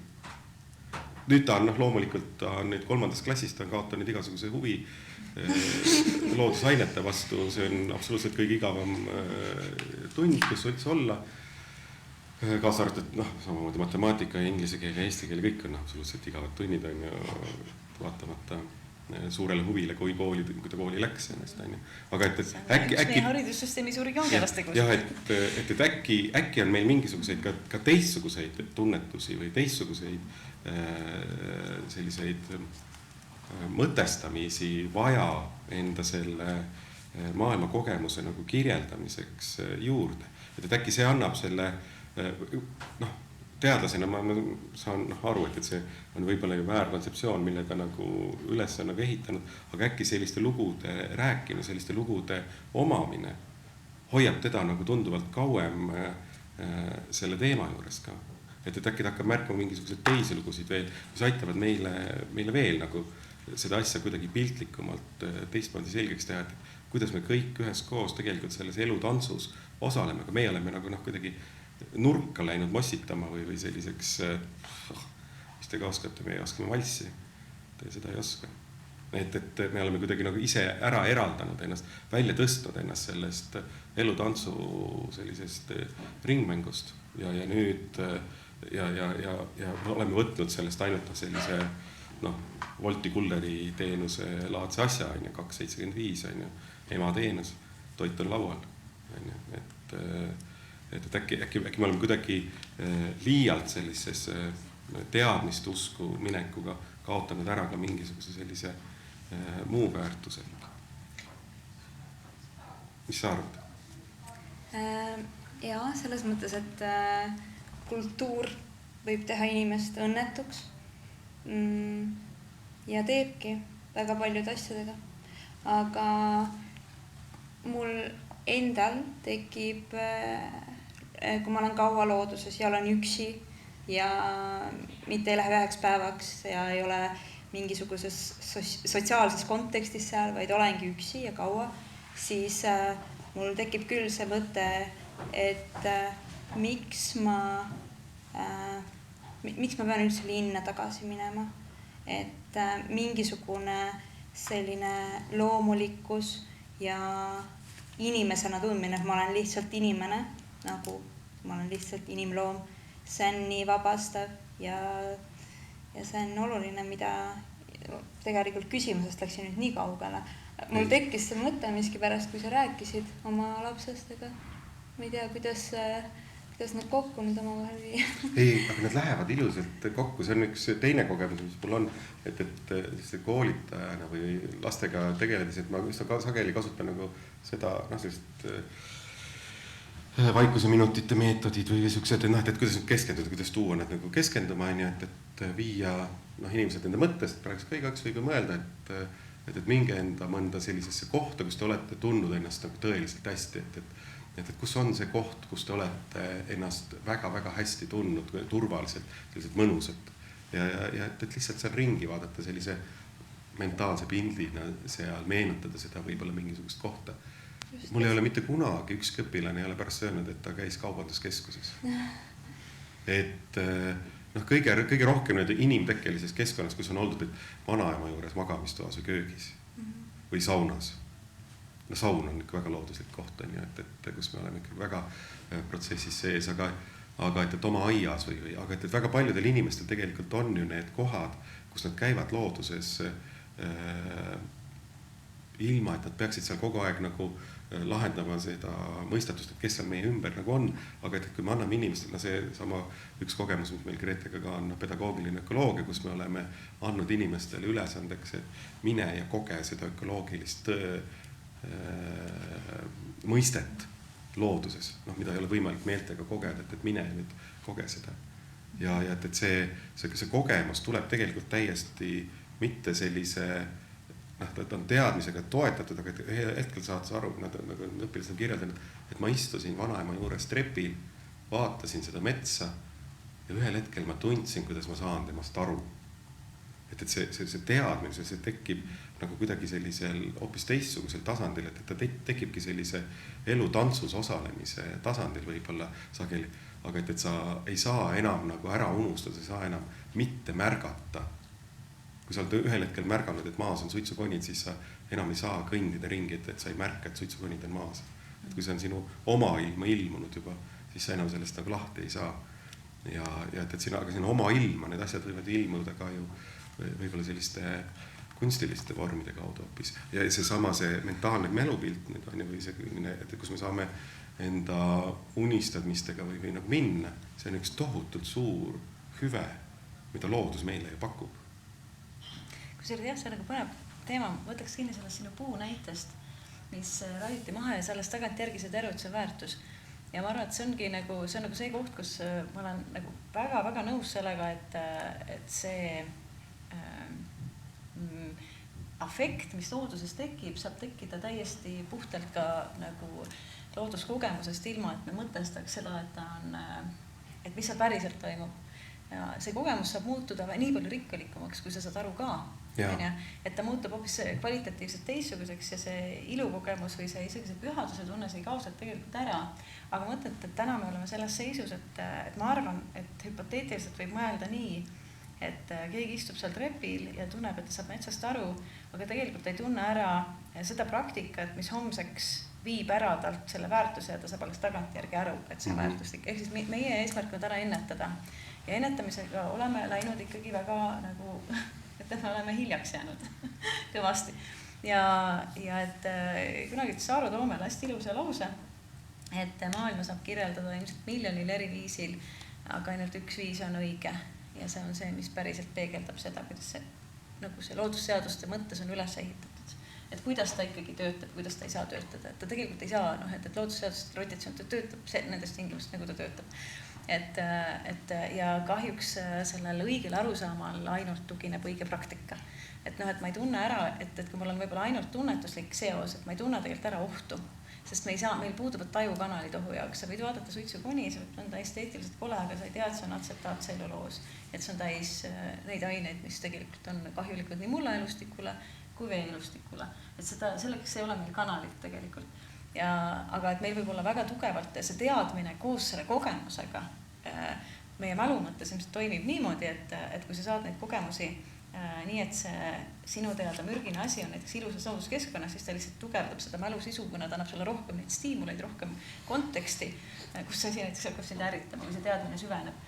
Aga et minu tunne on see, et see afekt, see teadmine saab tekkida, see tunne ehk see afekt saab tekkida läbi teadmise, et seni, kui ma olen 18. või 19. sajandi keskpaiga arst, ma arvan, et ma olen hästi kõva arst ja mina ei pea käsi pesema, sest kätepesu on nõrkadele. Et oli 20 aastat diskussiooni arstide kogukonnas, et kas pesta käsi, tulles surnukuurist, sünnitust vastu võtma. Et see ei olnud nagu kombeks, sest see oli nähtamatu, see mõju, eks ju. Et ma arvan, et täna ka, et meil oleks võimalik, et nendel aegadel ei teatud, kuidas üksteist mõjutada, nii-öelda psühholoogiliselt, ei teatud, kuidas seda mõistet arendada nii hästi. Et täna me nagu teame, kuidas mõtlemine võiks kiiremini muutuda selliseks süsteemsemaks, mis õppimisvõtted selleks nagu toimivad. Et mul on tunne, et me täna nagu võiksime liikuda kiiremini selles suunas, et see õige pilt maailmast lubab ka ennetada. Et miski ütleb meile, et ära võta maha, sest tagajärg on see. Ja täna me näeme ainult looduskaitses seda printsiipi, seda ettevaastusprintsiipi, kui me ei tea täpselt, mis võib juhtuda, et me oleme tegemata. Ja äkki see tunne, et ikkagi ma tulen tagasi selle looduse iseväärtuse juurde, et äkki see tunne, et loodus on väärtuslik ka siis, kui ta ei ole otseselt kasulik ja äkki ma ei tea, äkki ta on kasulik, aga ma ei tea, miks. Et kui nagu meil oleks kogu aeg kuidagi see tunne sees, mis ikkagi tugineb lõpuks sellele, et nagu sina ütlesid Mikil Jüristi, et ma tunnen teda. Et ma tean, kuidas ta töötab, mis ta on, mis seal on, mis on seal seda, mida ma ei näe. Et äkki see võiks seda moraalset poolt või seda afekti poolt nagu kaasa tõmmata. Publiku seast on praegu just sel teemal üks küsimus.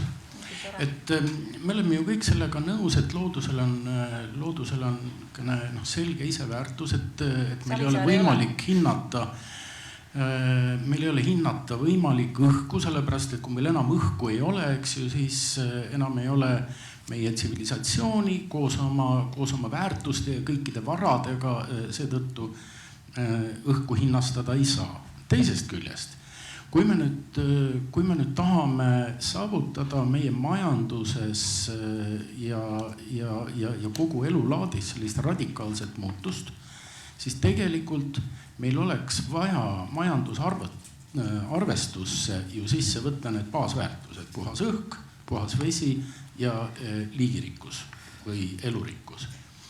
Ja see eeldaks nüüd just nagu selleks, et neid saaks bilansiliselt arvutada, see eeldaks neile just nagu mingisuguse hinnalipiku külge panemist. Ja siia minu meelest niisugune päris põnev paradoks peidetud, ühest küljest looduse iseväärtus, teisest küljest nende baasressursside hinnastamine. Et mismoodi teie tudengite ja selle tulevase maailma pärijatena seda paradoksi lahendaksite? Ma võin ühe mõtte anda. See natukene haakub, mille sa ka entlasid enda avasõnas, et sellise natukene feministlikku vaadet siia sisse tuua. Et kui me mõtleme veel möödunud sajandi keskpaigan, Eesti oli küll vabariik, kui ta võttis vastu enda põhiseadused, oli äärmiselt progressiivne ja andis naistele teatud õigused ka, aga veel ütleme, 120 aastat tagasi naise põhiväärtus oli ikkagi sellises varustavates hüvedes, et kui palju ta sai deliver sünnitada ja kui jämedad olid jalad, täna on tal iseväärtus just. Ja et kuidas tekkis järsku naistel iseväärtus, et me ei väärtusta, et naise väärtus ei seisnenud mitte enam selles, et kas ta oli abielus. Kui ta oli üksik naine, siis ta oli põhimõtteliselt kõntsataoline üksik ema vallas lapsega, et kuidas tekkis naistel järsku see iseväärtus. Ja lastel näiteks. Ja lastel, et jah, see on minu mõte olnud täpselt samamoodi. Et kuidas me nagu mõtetena oleme nagu sellesse jõudnud.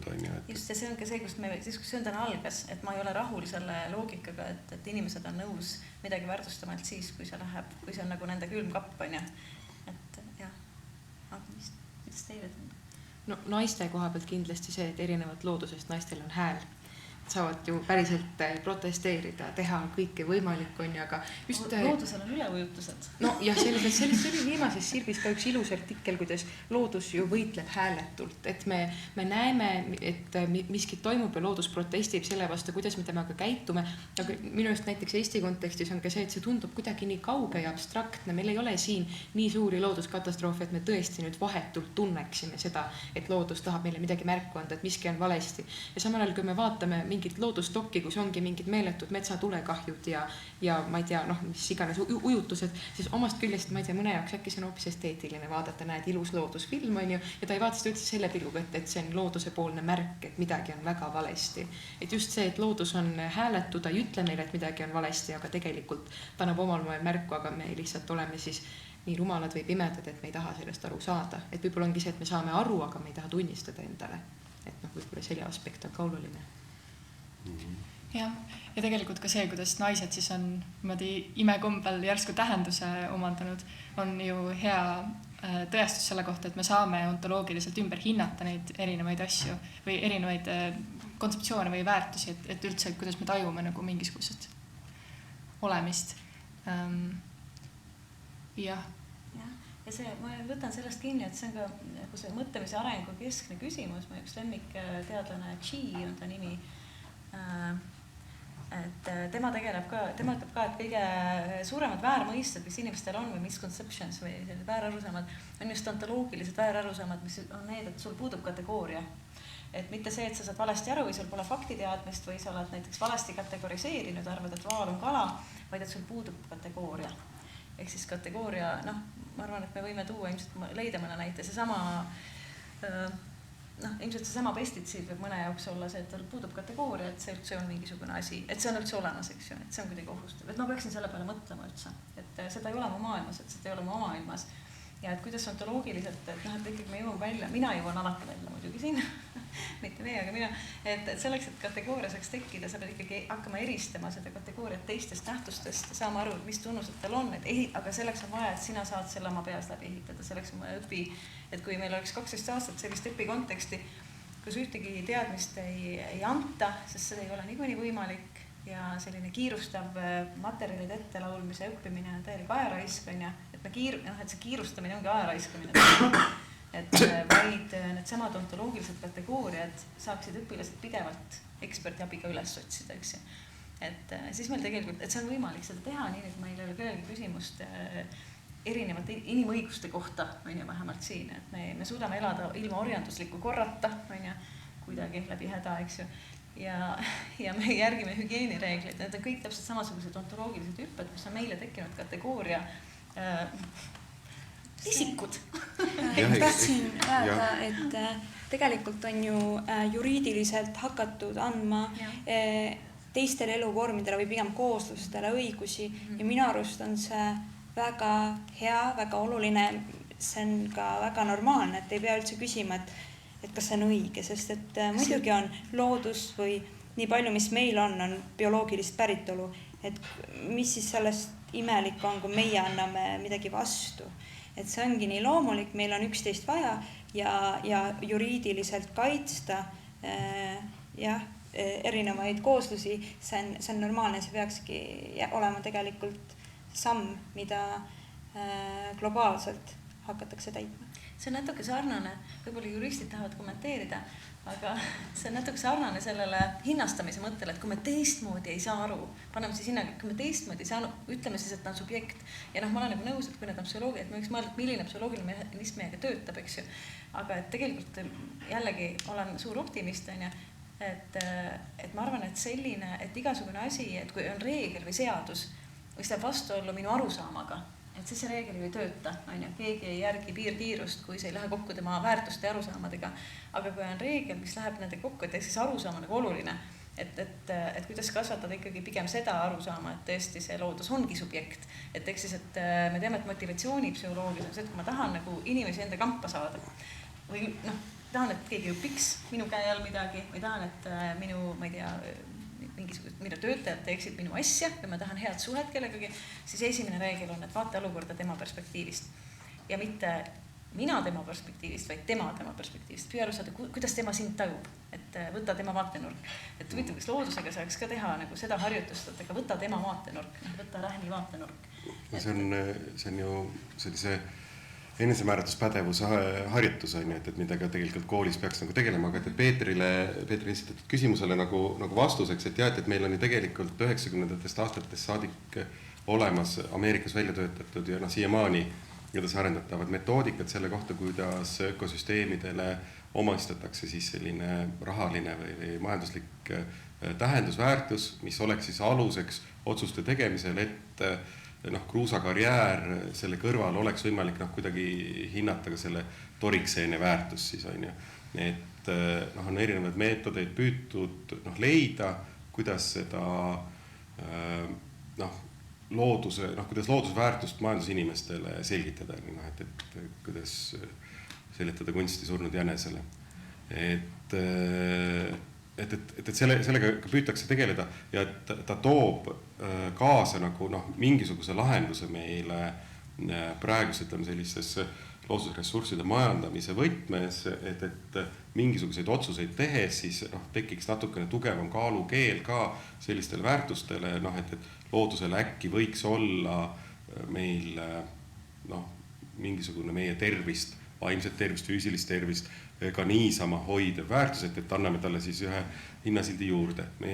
Nii palju, kui mina olen aru saanud kohtupraktikatest, siis arvesse paraku praeguseni lähevad ikkagi ainult varustavad teenused, et kui kellegi maaomaniku mets saab kahjustada, põhjavesi kaob ära, mingi see on oluline, siis see läheb argumendina kirja, seda saab arvestada, aga kui kellelgi kaob ära tema harjumuspärane elukeskkond, mis on teda aidanud elus püsida, siis see väga vist ei lähe või?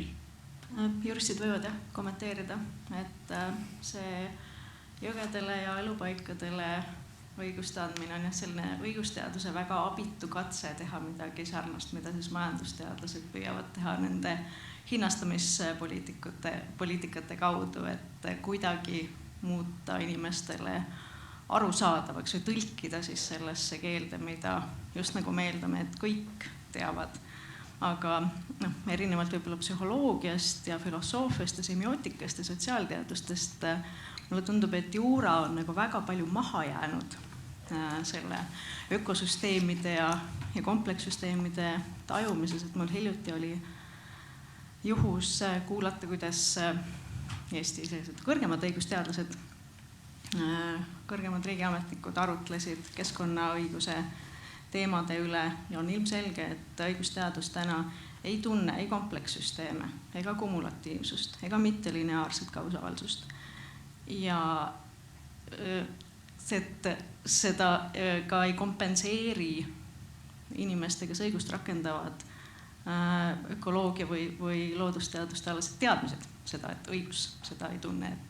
Et ma arvan, selles mõttes see juura kaudu lahenduste leidmine on väga kauge tulevik. Ehk et siis mitte midagi ei jää üle, me jõuame ikkagi hariduseni selles mõttes, et juristid peab ära harida. Ei, et juristid jäägu siis abielu lahutuste ja nende asjade juurde. Aga mulle meenub siin üks hiljutine Tallinna Rahvaülikoolis tehtud ka selline debatt, arutelu, ja kus ma kogemata ma ei olnud seda mõtet ka sellisena üldse kunagi mõelnud. Ma ütlesin, et me vajame rohkem naisjuhte, rohkem naispoliitikuid enda ümber ja siis kaastaja debateerija ütles, et tema küll ei taha poliitikasse minna, et tema ei kavatse küll meheks muutuda. Ehk et kui see, kes tahab minna poliitikasse, ta peab muutuma teatud mõttes meheks, ta peab üle võtma need reeglid, mis seal on ja need on meeste kehtestatud reeglid, mille põhjal meil poliitikat ja otsuseid tehakse. Samamoodi, kui me toome selle monetaarse väärtuse või juriidilise väärtuse kuidagi nagu mängu, siis me justkui sunniksime seda loodust ja tahaksime panna inimeste reeglite kohaselt käituma. Aga äkki me peaksime ikkagi vaatama iseenda sisse natukene rohkem kui ja mõtestama enda jaoks natukene lahti. Minuks ikka me jõuame selle filosoofiani, et ma olen tõesti väga kehv selles filosoofias, sest et ta muutus minu jaoks väga tüütuks, kui ma sain aru, et ta ei räägi üldse nendest asjadest sellisena, nagu mina maailmast aru saan. Ikkagi mina saan ju teistmoodi asjadest aru. Aga et minu jaoks ta keerleb filosoofias peamiselt tegeletakse siis põhjanaba ja minu naba ümber toimuvate asjadega. Aga see, kuidas mina suhestun ökosüsteemiga, kuidas mina suhestun üldse, milline olen mina ökoloogilise olendina.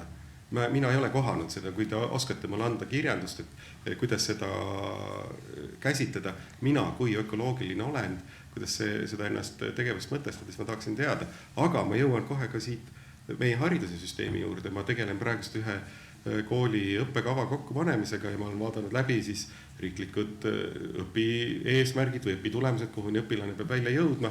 Ja vabandust väga, me jõuame ainult välja sinna, et loodusainetes on gümnaasiumis küll räägime ka sfääridest, räägime sellest süsteemist, aga siis on looduse ressursid ja keskkonnaprobleemid.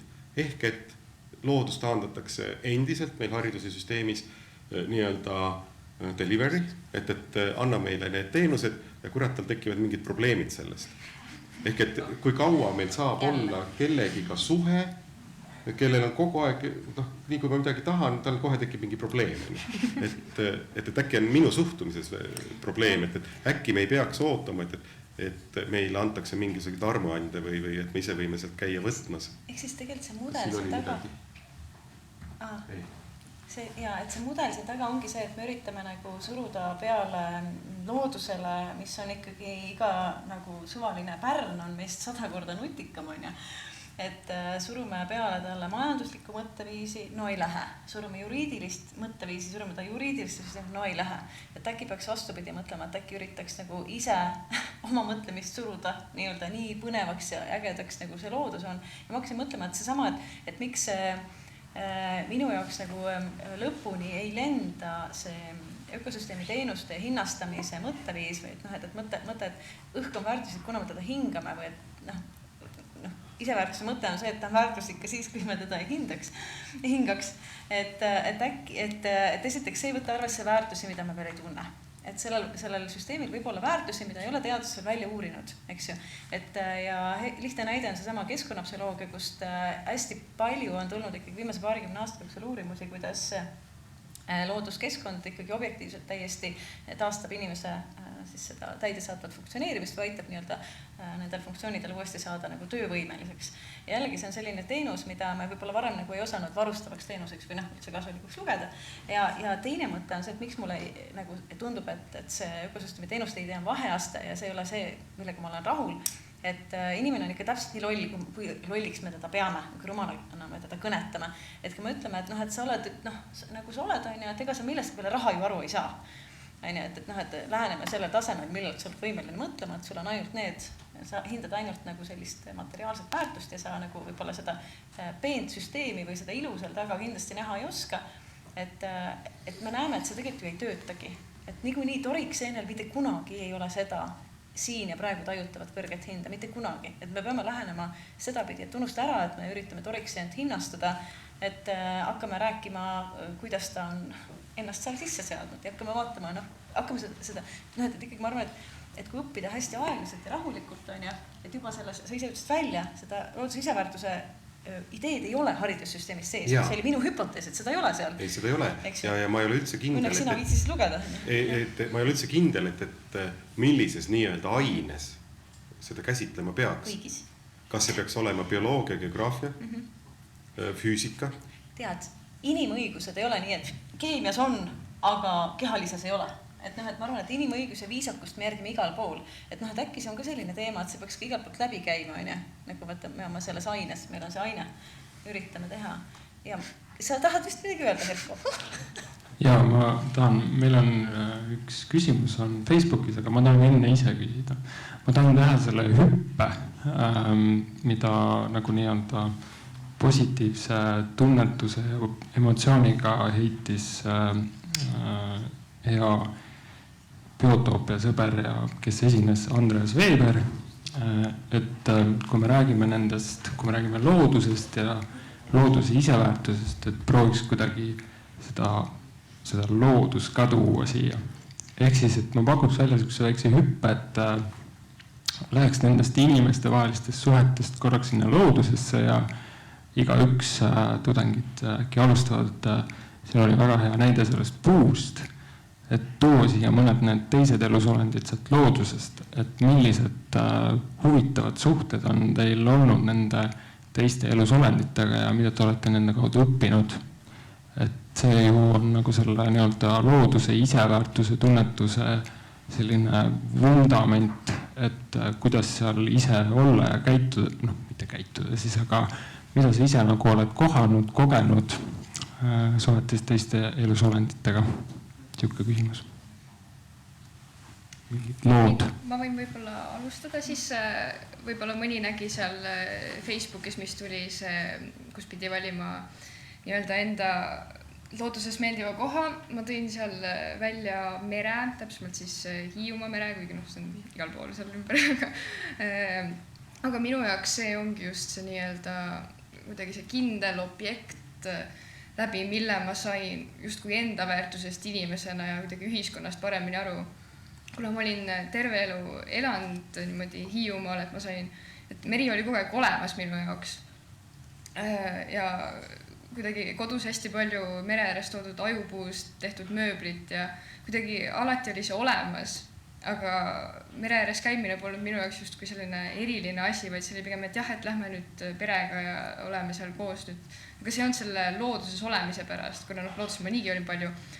Aga kui ma nüüd Tallinnasse ära tulin, siis mul, ütleme nii, et 2 korda kuus mul tuleb hiiglaslik mereigatsus lihtsalt. Ja see tõesti, see tekitas mul selle arusaama, et okei, et ongi ta mingi looduslik asi, aga ma näen ennast seal justkui, et see on osa minu olemusest, et kui tema on seal mingisugune vihane, siis mina võin ka vihane olla ja kuidagi, et minu jaoks on jah see üks asi nii-öelda siis meri, et väga, just võin kas või öelda, et kui ma seda teksti ise kirjutasin, siis ma mingi pool tundi järjest nutsin, kuna mul tuli nii suur mereigatsus peale, et see tõesti, see on jah, selline kuidagi olemusest ja loomusest, minu loomusest suur osa, siis kuidagi see looduslik viha ja looduslik samas rahu ja kõik kuidagi see peegeldub inimestes ja ühiskonnas hästi palju ikkagi. Sorry. Andres Veber, keda Herko mainis, on kindlasti väga hea koht, kus alustada. Erootiline ökoloogia on üks teos, mis on väga hea. Aga jah, selle küsimusega mul tuli 2 mõtet kohe ja need on mõlemad seotud selle perioodiga, kus oli esimene see koroonakarantiin ja ma olin 2 kuud järjest maal, Lahemaal, kus on mu maakodu ja ma käisin iga päev jõe ääres ja vaatasin sinna jõe vette ja külmad ilmad olid veel, aga ma sulistasin jalgadega seal vees juba ja siis ma ühel hetkel märkasin, et seal kalda ääres olid nagu siuksed rohukõrred või oksakesed ja et seal küljes nagu on midagi. Ja siis ma tõssin välja ja silmitsesin ja see oli justkui nagu mingisugune puutükikene selle oksa küljes, aga see oli elus, tal olid nagu jalakesed ja ma ei olnud üldse kursis, et sellised putukad on olemas, vaid et selline liik on üldse olemas ja ma lihtsalt täiesti vaimustunult vaatasin neid iga päev ja siis ma sain teada, et puruvana on nende nimi ja ma ei olnud üldse teadlik, et sellised olendid olemas on, aga lihtsalt see, et ma 2 kuud järjest kuidagi arendasin nendega nagu mingisugust suhtlust ja see oli hästi tore ja siis vahepeal mingid rebased veel jooksid seal ringi ja tore oli ja teine asi, teine putukas on kiilassilmad, kes jällegi see sama periood, ma olin seal maal ja siis ma nägin, et mu tuppa hakkavad kogunema sellised läbipaistvate tiibadega lendlevad olendid ja ma olin natuke häiritud alguses, sest ma üritasin raamatut lugeda, need lendasid mulle näkku, nad olid igal pool lihtsalt mu ümber ja siis ma ka guugeldasin ja sain teada, et need on kiilassilmad ja et need on väga olulised ja need lihtsalt üritavadki kuskil talvituda ja et toredad olendid ja siis ma sõlmisin ka nendega sõpruse ja ma ei tapnud neid ära oma toas, vaid lasingi neil olla seal terve aja, kui nad lõpuks olid valmis õue minema, kui soojad ilmad peale tulid. Nii et me elasime seal üheskoos ja see oli huvitav kogemus. Tead naljakal kombel, mina olin ka koroona ajal ainult oma maakodus ja minul tulid ka kiilasju. Mul oli täpselt sama probleem. Ma nii kaua vehkisin seal ajalehega ringi, üritasin neid välja ajada, et ma oleksin ka tõesti nii marru. Ja siis ma ka mõtlesin, nagu tark inimene ütleb tänapäeval guugelda, kui sa ei oska, siis guugeldasin ja sain ka aru, et tegelikult ei ole seal nii hirmsat midagi. Ja kusjuures ka lapsepõlves minu üks lemmikavastus oli puruvana. Et seesama Porijõgi, mis meil seal maakodu juures on, see on hästi madal, nii et kui ma käisin isaga rattamatkadel, siis me saame rattaga läbi sõita. Ja siis tahes-tahtmata ma ikkagi pidin solberdama seal jões ja siis ma ka leian mingi sükse asja, miks tal siis nüüd jalad on ja siis mulle üks seletati lahti, mis see loom kõik on ja siis ma läksin koju ja kõik uurisin ja siis mul hakkaski nagu hobi, et kui ma leidsin jääst puruvana, siis ma nagu koukisin ta lahti, ma tahtsin nagu näha kõike, et kuidas seal oksa sees on ja nii, et kõik see, aga just selle jõe metafooriga või nüüdseks saab kohe metafoor sellest, on minul isiklik kogemus alati see, et kui ma seal samas maakodus käin, mida nüüd küll juhtub võrdlemisi harva, siis ma lähen ka metsa jalutama, samamoodi ka mina kirjutasin sinna postitusse oma lemmikkohast, mis on samamoodi seal maakodu metsas. Selleks, et sinna minna, ma lähen üle jõe. Ja see üle jõe minek on alati nagu kuigi narnesse sisenemine. Et kui ma muidu kogu aeg mõtled oma mingitest argistest probleemidest ja üldse täiesti irrelevantsetest asjadest, siis nii kui ma üle jõe kõnnin, ma olen kuskil Narnias ja kõik need mõtted on nagu kadunud. Et olengi mina ja ongi ainult see loodus ja mul ei tule ühtegi rumalat mõtet ja kuidagi hästi puhas on olla. Ja siis väga tihti ma lähengi sinna jõe kaldale, kui mul on mingi, mure on natukene vale sõna, aga mingi küsimus oma elus, et see olegi see argine, et see on midagi fundamentaalsemat, et miks ma olen selline või miks ma olen praegu siia jõudnud ja kuidas ma seda teen, mida ma teen. Ja siis ma istun seal jõe kaldal ja mul on iseendaga kokkulepe, et ma ei tõuse enne püsti, kui ma olen välja mõelnud. Ükskord ma sain põlepõletiku, ma istusin 4 tundi lumehanges, see ei olnud väga hea mõte, aga üldiselt see töötab väga hästi ja soovitan kõigile. Ja teine asi, mida ma alati proovin, on see, et mul kogu aeg on ju peas mingid mõtted ja väga raske on olla nii, et see lihtsalt pea puhkabki. Ja siis ma teadlikult alati seal looduses istudes proovin jõuda sellisesse hetke, kus ma ei mõtle mitte midagi. Ütlesin kõige raskem mõte, mida ma kunagi oma elus olen mõelnud. Et lihtsalt see, et muidu ikka spontaanselt ju miski turgatab pähe, et ma pean homme sinna minema ja seda tegema, aga et see tõesti süvened ja mul võtab loodusesse tavaliselt pool tundi näiteks aega, kuni tund, et sa süvenedki nii hull nagu mingit linnulaulu veevulinasse, kuulad, kuidas kohiseb kask, aga kuidas kohiseb kuusk ja üritad teha asjadel vahet. Lõpuks sa jõuadki sinna seisundisse, kus sa tegelikult tegelikult ei mõtlegi midagi. Ja minu jaoks on nagu kõige õndsam hetk, kui ma olen selle saavutanud, et seda kunagi linnakeskkonnas ei ole juhtunud. Et see on võib-olla siuke omamoodi meditatiivne tegevus, aga minu jaoks ongi just see hetk, kui ma päriselt tunnen looduse iseväärtust, sest et ta ju tegelikult ei anna mulle füüsiliselt mitte midagi sellel hetkel. See, et ma istun samblas ja mul saavad jalanõud märjaks, see ei ole selles mõttes and. Et ma ikkagi tunnen tema kohalolu ja ta ikkagi annab mulle nagu elujõudu, inspiratsiooni. Et samamoodi ma alati seal teekonnal sinna metsa, ma kallistan ühte kindlat tamme. Tamm on selline vana ja väeti, siis ma alati mõtlen, et mina annan talle nagu elujõudu, aga tema annab mulle mõttejõudu. Iga kord ma ei lähe sinna metsa ilma, et ma seda tamma ei oleks kallistanud. Sõpradele räägin, arvad, et ma olen natuke veider, aga mulle endale tundub, et töötab maru hästi. Et just see, et kuidas ma olen jõudnud selle iseväärtuseni ise. Siuke pikk monoloog. Küsimus vist internetist oli ka. Räägi sina ka enda. Ma tegelikult enne ju rääkisin midagi taolist, kuidas see üksi olemine ja kõik see, et see valdkond on kaetud. Sinu kogemus? Nii raske on neid valida, et neid on ju nii palju, et siin üks kuulaja ka teab või mõned. Et meil, mul on selline oma kindel mets, kus ma kogu aeg käin ja see on nagu olnud ka mõni aasta tagasi, nüüd juba 5-6 aastat tagasi, kui ma jätsin reisimise maha, enne kui see oli lahe. Ja sain aru, et tegelikult kõige põnevam ongi see sama, mida te kirjeldasite juba, et reisimine nagu sellises mikrokeskkonnas või teadmistesse või siis sellesse bioloogiasse, et on vaja õudselt väikest nagu maalappi, kus saab olla nagu ilmselt kuni surmani nagu põnev. Lihtsalt aastakümneid, et see ei saagi ammendada. Et kui seal süveneda, seal on nagu nii palju tasandeid, seal on nagu käed on tööd täis, lihtsalt käed on tööd täis, sa ei jõua seda nagu ära kogeda.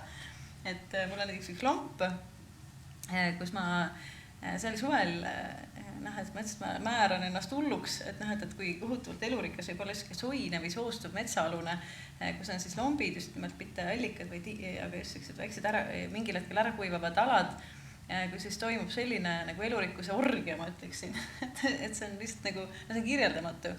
Ja samal ajal on siis üks tegevus, mida saab siis teha, on see, et püüda aru saada, kes sel kevadel nagu mõte või ilmselt talvel, et tahaks aru saada, et milline on selle metsa linnurikkus ja kas see muutub ajas. Et ma käisin neid lindistama ja siis ma sain aru, et kui niimoodi linde lindistada, siis ma käisin iga nädalavahetus, istusin kusagil vara hommikul, et siis saab loodusega saada nii üheks, et ma aeg-ajalt jäin tukkuma seal. Ja siis ühel korral, kui ma õnneks seekord ei tukkunud, kui saabusid 2 karu. Ja siis ma sain aru, et ma olen ise psühholoogina hästi palju toonud näiteid, et kuidas inimesed täidesaadvad funktsioonid töötavad, et hetkel, kui ütleb karu, siis inimesel tekib võitlev või põgene reaktsioon. Et siis ma sain aru, et pagan, ma olen kõik need aastad valetanud. Et lähevad karud, et mina olen siin ja ajan oma asja ja nemad on seal, ajavad oma asja, et sul ei ole nagu soovi tegelikult lahkuda sellest keskkonnast. Ja see ongi küsimus, et ma arvan, nagu ma kirjutasin ka seal Facebookis ja mingisugune kirjeldus, et kõige röögatam luksus sellel planeedil on see, et me saame istuda seal metsas ja teha mitte midagi ja seda kogeda, et mitte midagi ägedamat tegelikult ju ei ole ja me teamegi, et meie psüühikale, miks see loodus mõjub nii hästi, on see, et 7 miljonit või kogu evolutsiooni vältel on meie ümber olnud loodus ja see on see, mis on meile kohane ja väga lühikest aega on meie ümber olnud linnakeskkond ja väga lühikest aega on meie ümber olnud selline linnakeskkond, nagu meil täna on ja see ei ole meile kohane, et ütleme, me ei ole adapteerunud sellega, et me tunneme pidevalt seal kas ala või üle stimuleerituna ja nüüd seda loodust, et miks see iseväärtus nagu minu arust oluline teema, et me jälle saame aru, ta on peaaegu et kadunud, seda luksust saavad väga vähesed nautida ja me teeme kõik selleks oma eluviisis, et seda vähendada, eks ju, või suures plaanis. Et minu lugu haakub sellega, mis sa just rääkisid, sellepärast ma hakkasin käega vehkima. Et minu lugu on see, mis ma olen kaotanud, mida ma tean, mis omadust mul enam, mis oskust mul enam ei ole. Et see küla, kus ma üles kasvasin, ta on suure järve kaldal metsa taga ja see mets on seal, oli 10, 15, 20 kilomeetrit, metsamassiiv oli seal ümber. Ja loomulikult me mängisime seal ja aeg-ajalt hariduslikel eesmärkidel oli vaja koolis käia ja vahel tuli siis sealt nagu õhtu pimeduses ka hilja tulla. ma tean ja ma mäletan, et ma oskasin kõndida metsas niimoodi täiesti pimedas, tänavavalgustusega tollel ajal priisata ei olnud. Keset küla oli üks lamp, mis põles öösiti ka, aga see oli väike. Et see mets oli täiesti pime, meil ei olnud taskulampe ka, aga ma suutsin kõndida niimoodi läbi metsa, et ma nagu lehm kõnnib. Lehm ei komista ja kunagi ta astub alati sellest oksast üle, et seda ma ise vaatasin, et ma kõnnin nagu lehm. Et ma astun oksast üle, et ma ei astu oksade peale. Ja siis ma teadsin, et kes on need teised olevused. Et alati on nagu hästi hirmus, kui keegi sul kõrval seal kinni püütakse ja siis tal on valus ja karjub, et keegi osaleb aineringes. Aga et kes need on, et ma teadsin, et kes seal minu ümber liiguvad, ma ei näinud neid, aga ma teadsin, et seal on terve hulk teisi loomi veel, vahel nad jooksid kiiremini mööda, vahel aeglasemalt, aga ma alati teadsin, ma tundsin seda ja ma tundsin, ma ei põrganud ühegi puu otsaga kunagi, vaid et ma oskasin kõndida mööda seda metsa nagu oma elutoas. Ja nüüd ma enam ei oska seda, ma tean seda, sest et neid metsi ei ole enam. Need metsad on maha võetud, kus ma lapsepõlves mängisin ja koos sõpradega ja teistega. Ja ma olen nüüd linnas ja ma olen selle tänavavalgustuse käes. Ma suudan hädavaega koperdada, lahti lükkamata kõnniteedel, vajan takso võtta, et hakkama saada. Et see on see kogemus, mis mul on nagu tegelikult kaotsi läinud siin linnas, et ma ihkan nagu tagasi sellesse rohkem ja rohkem.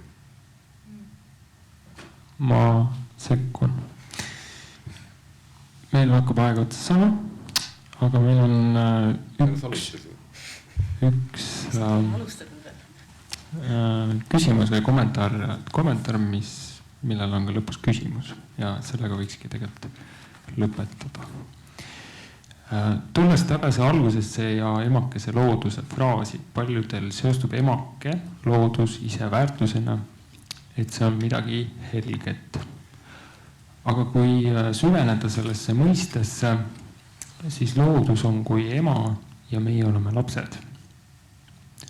Iga lapse bioloogiline eesmärk on saada emalt võimalikult palju ressurssi, õdede, vendade, ema arvelt, ehk siis meie eesmärk olekski nagu loodust ekspluateerida. Selle järgi ei ole emakese looduse fraas väga hea viis iseväärtuse põhjendamiseks. Kuidas saaks teistmoodi väljendada?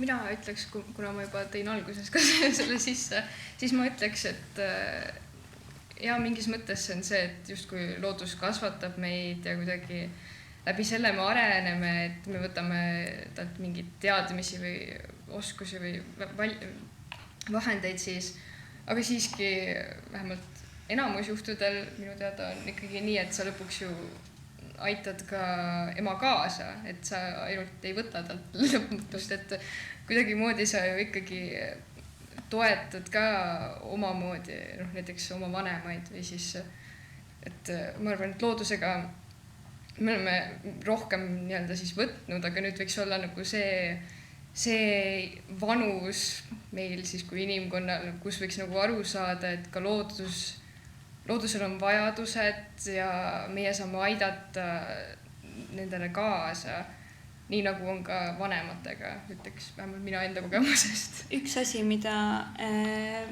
palju on öeldud ja Kalevi küll ütleb seda hästi tihti, et loodus jääb ellu alati. Inimene võib välja surra küll, aga loodus on meist nagu alati kõrgemal, alati nagu meist üle. Et me ei saa võtta elus looduselt elu, me ei saa elu ära kaotada tegelikult. Me ei ole nii võimekad. Jah, ma oleks öelnud ka umbes samamoodi, et inimestel võib emaga väga erinevaid suhteid olla. Et võib-olla alati ei ole see suhe ekspluateeriv, aga et see mõte, et see küps arusaam heast suhtest on ikkagi see, et ma mõistan teist ja ma imetlen teda sellena, kes ta on ja ma mõistan seda piiri, kust alates minu käitumine teeb talle halba. Et see võiks olla nagu selline hea võrgustiku või hea koostöömudel, et kes meie suhe, et ma saan aru, et me oleme omandanud küpse suhte nagu batsillidega ja küpsesuhte igasuguste muude naistega. Et kas oleks aeg ja isegi lapsi on hakatud väärtustama ja mõeldud, et neil on õigused ja nii. Et äkki nüüd järgmine samm on omandada küps suhe selle kõigega, mis meie ümber veel on elus. Tatlised? Jah, ja tahaks loota, et ema ja lapse vahel on ka armastus. Ja minu meelest see armastus on tegelikult väga oluline mõte igasuguste keskkonnaprobleemide käsitlemisel. Sest kui ma midagi või kedagi armastan, siis minu tung või soov on võimalikult hästi aru saada sellest teisest inimesest või asjast. Et mul on uudishimu aru saada ja ma siiralt võib-olla ka kuidagi väärtustan ümber enda seisukohti, et suhestuda, sest ma tahan seda suhet luua. Ja kui mul see armastus on looduse vastu, siis see võiks olla justkui see alustala, millel tegelikult hakkavadki lahti rulluma need võimalused või see tahe kuidagi tegeletada nende keskkonnaprobleemidega, et see ei ole kohustus, et liik peab ellu jääma, vaid tahe, et me tahame ellu jääda ja me tahame seda suhet arendada ja me tahame, et see suhe oleks jätkusuutlik. Ja selle armastusega käib kaasas ka tegelikult kurbus ja mida ma hästi tihti tunnen, iga kord, kui ma mõtlen nagu mingitele keskkonnaprobleemidele või üldse maailma valule, et see on kuidagi, see sööb seest ja see on nii muserdav ja teeb kurvaks ja see on masendav, aga üks nagu asi, mis mind alati kuidagi sellest välja aitab, on see teadmine, et tegelikult et ma tunnen seda kurbust ja valu on tingitud sellest, et ma armastan. Sest kui ma ei armastaks, siis mul oleks suva, siis ma ei tunneks seda valu. Et võib-olla see armastus on ka midagi, mida kuidagi silmas pidada. Minu see on hästi ilus mõte. Ma olen ka hästi palju juurelnud armastuse üle, et kust ta tuleb ja miks ta tuleb ja kelle ja mille vastu ma seda tunnen. Ja mulle muidu ma nii meeletult ilukirjandust ei loe, aga üks minu lemmik ilukirjanduslikke raamatuid on Milan Kundera Olemise talumatu kergus. Ja see on ju täis armastust. Ja ma alati siis nagu mõtlen selle peale, et tegelikult olla ongi ju nii talumatult kerge ja samamoodi looduses olemas olla on ju tegelikult nii talumatult kerge, sa ei pea midagi tegema, sa lihtsalt oled metsas, sa lihtsalt hingad. Et me tegelikult ise lihtsalt ei suudagi taluda seda kergust ja siis me mõtlemegi kõik selle keeruliseks ja teeme mingeid probleeme, lihtsalt peas, et meil oleks millegagi tegeleda, sest muu elu on ju igav, peas, et saaks probleeme lahendada. Ja selle ema metafoori koha pealt, minu ema ütleb mulle väga tihti, et millal maksad memme vaeva. et millal sa hakkad mulle tagasi andma seda, mida mina sulle alati olen andnud. Et ma olen ka just looduse koha pealt siis selle peale mõelnud, et millal meie mõistame, et nüüd on see hetk, et nüüd näidakem ise üles siis oma armastust looduse vastu, et võiks nagu vägagi juba viimane hetk see kohale jõuda kõigile. Ja peres 3. pojana ma saan väga hästi aru nagu sellest mõttest, ma olin 3, ei siis 2 tükki olid vanemad minust, et igaks juhuks tuli kisama hakata veel enne, kui nad või midagi üldse olid teinud, et siis ema tuli ja lahendas asja ära jälle, et selles mõttest ma saan küll hästi aru, aga ma ei suuda seda sellist suhet, nagu nüüd küsija kirjeldas, et ema käest saangi ja võtangi, et mina lahkusin või keeldusin enda asju arutamast oma vanematega kuskil 7. klassis, otsustasin, minu enda asjad ise tean. Tegin väga palju valu ja vaeva ja kurbust oma vanematele, ma tean sellega, et ma ei lase neid enda ellu, aga see oli minu otsus. Aga et seda suhet loodusega mulle väga meeldib see mõte just sellisest läbi armastuse ja selle suhte, et võib-olla siia lõppu veel see mõte, et püüdkem leida võimalust iga päev vaimustuda enda siis partnerist, loodusest, sellest pärnast, lehisest või torikseenest, kellega me seda suhet jagame ja kellega koos me sisaldume selles kõiksuse universaalses tantsus. Hakkabki mõttevahetuse ring täis saama, kas meil siin saalis on kedagi, kellel oleks veel mikrofoni tarvis. Tundub, et ei ole. Aitäh huvitavate mõttekäikude eest ja tänud osalejatele ja tänud publikule nii siinpool ekraani kui sealpool ekraani ja suur aitäh Võrratule Von Krahli teatrile ja ERR-i portaalile. järgmine Biotoopia foorum Viinistul toimub järgmise aasta augustis alles, aga ennem seda me plaanime teha veel päris mitmeid selliseid vestlusõhtuid ja nende kohta te leiate informatsiooni sotsiaalmeediast ja meie koduleheküljelt, nii et on mõtet nendel silm peal hoida. Ja täna saab siis vestlus jätkuda veel vabas vormis, kui kellelgi on mikrofoni hirm, siis siin Von Krahli baaris me saame vestelda ilma mikrofonita. Nii siis veel kord kõigile suur aitäh ja järgmise korrani.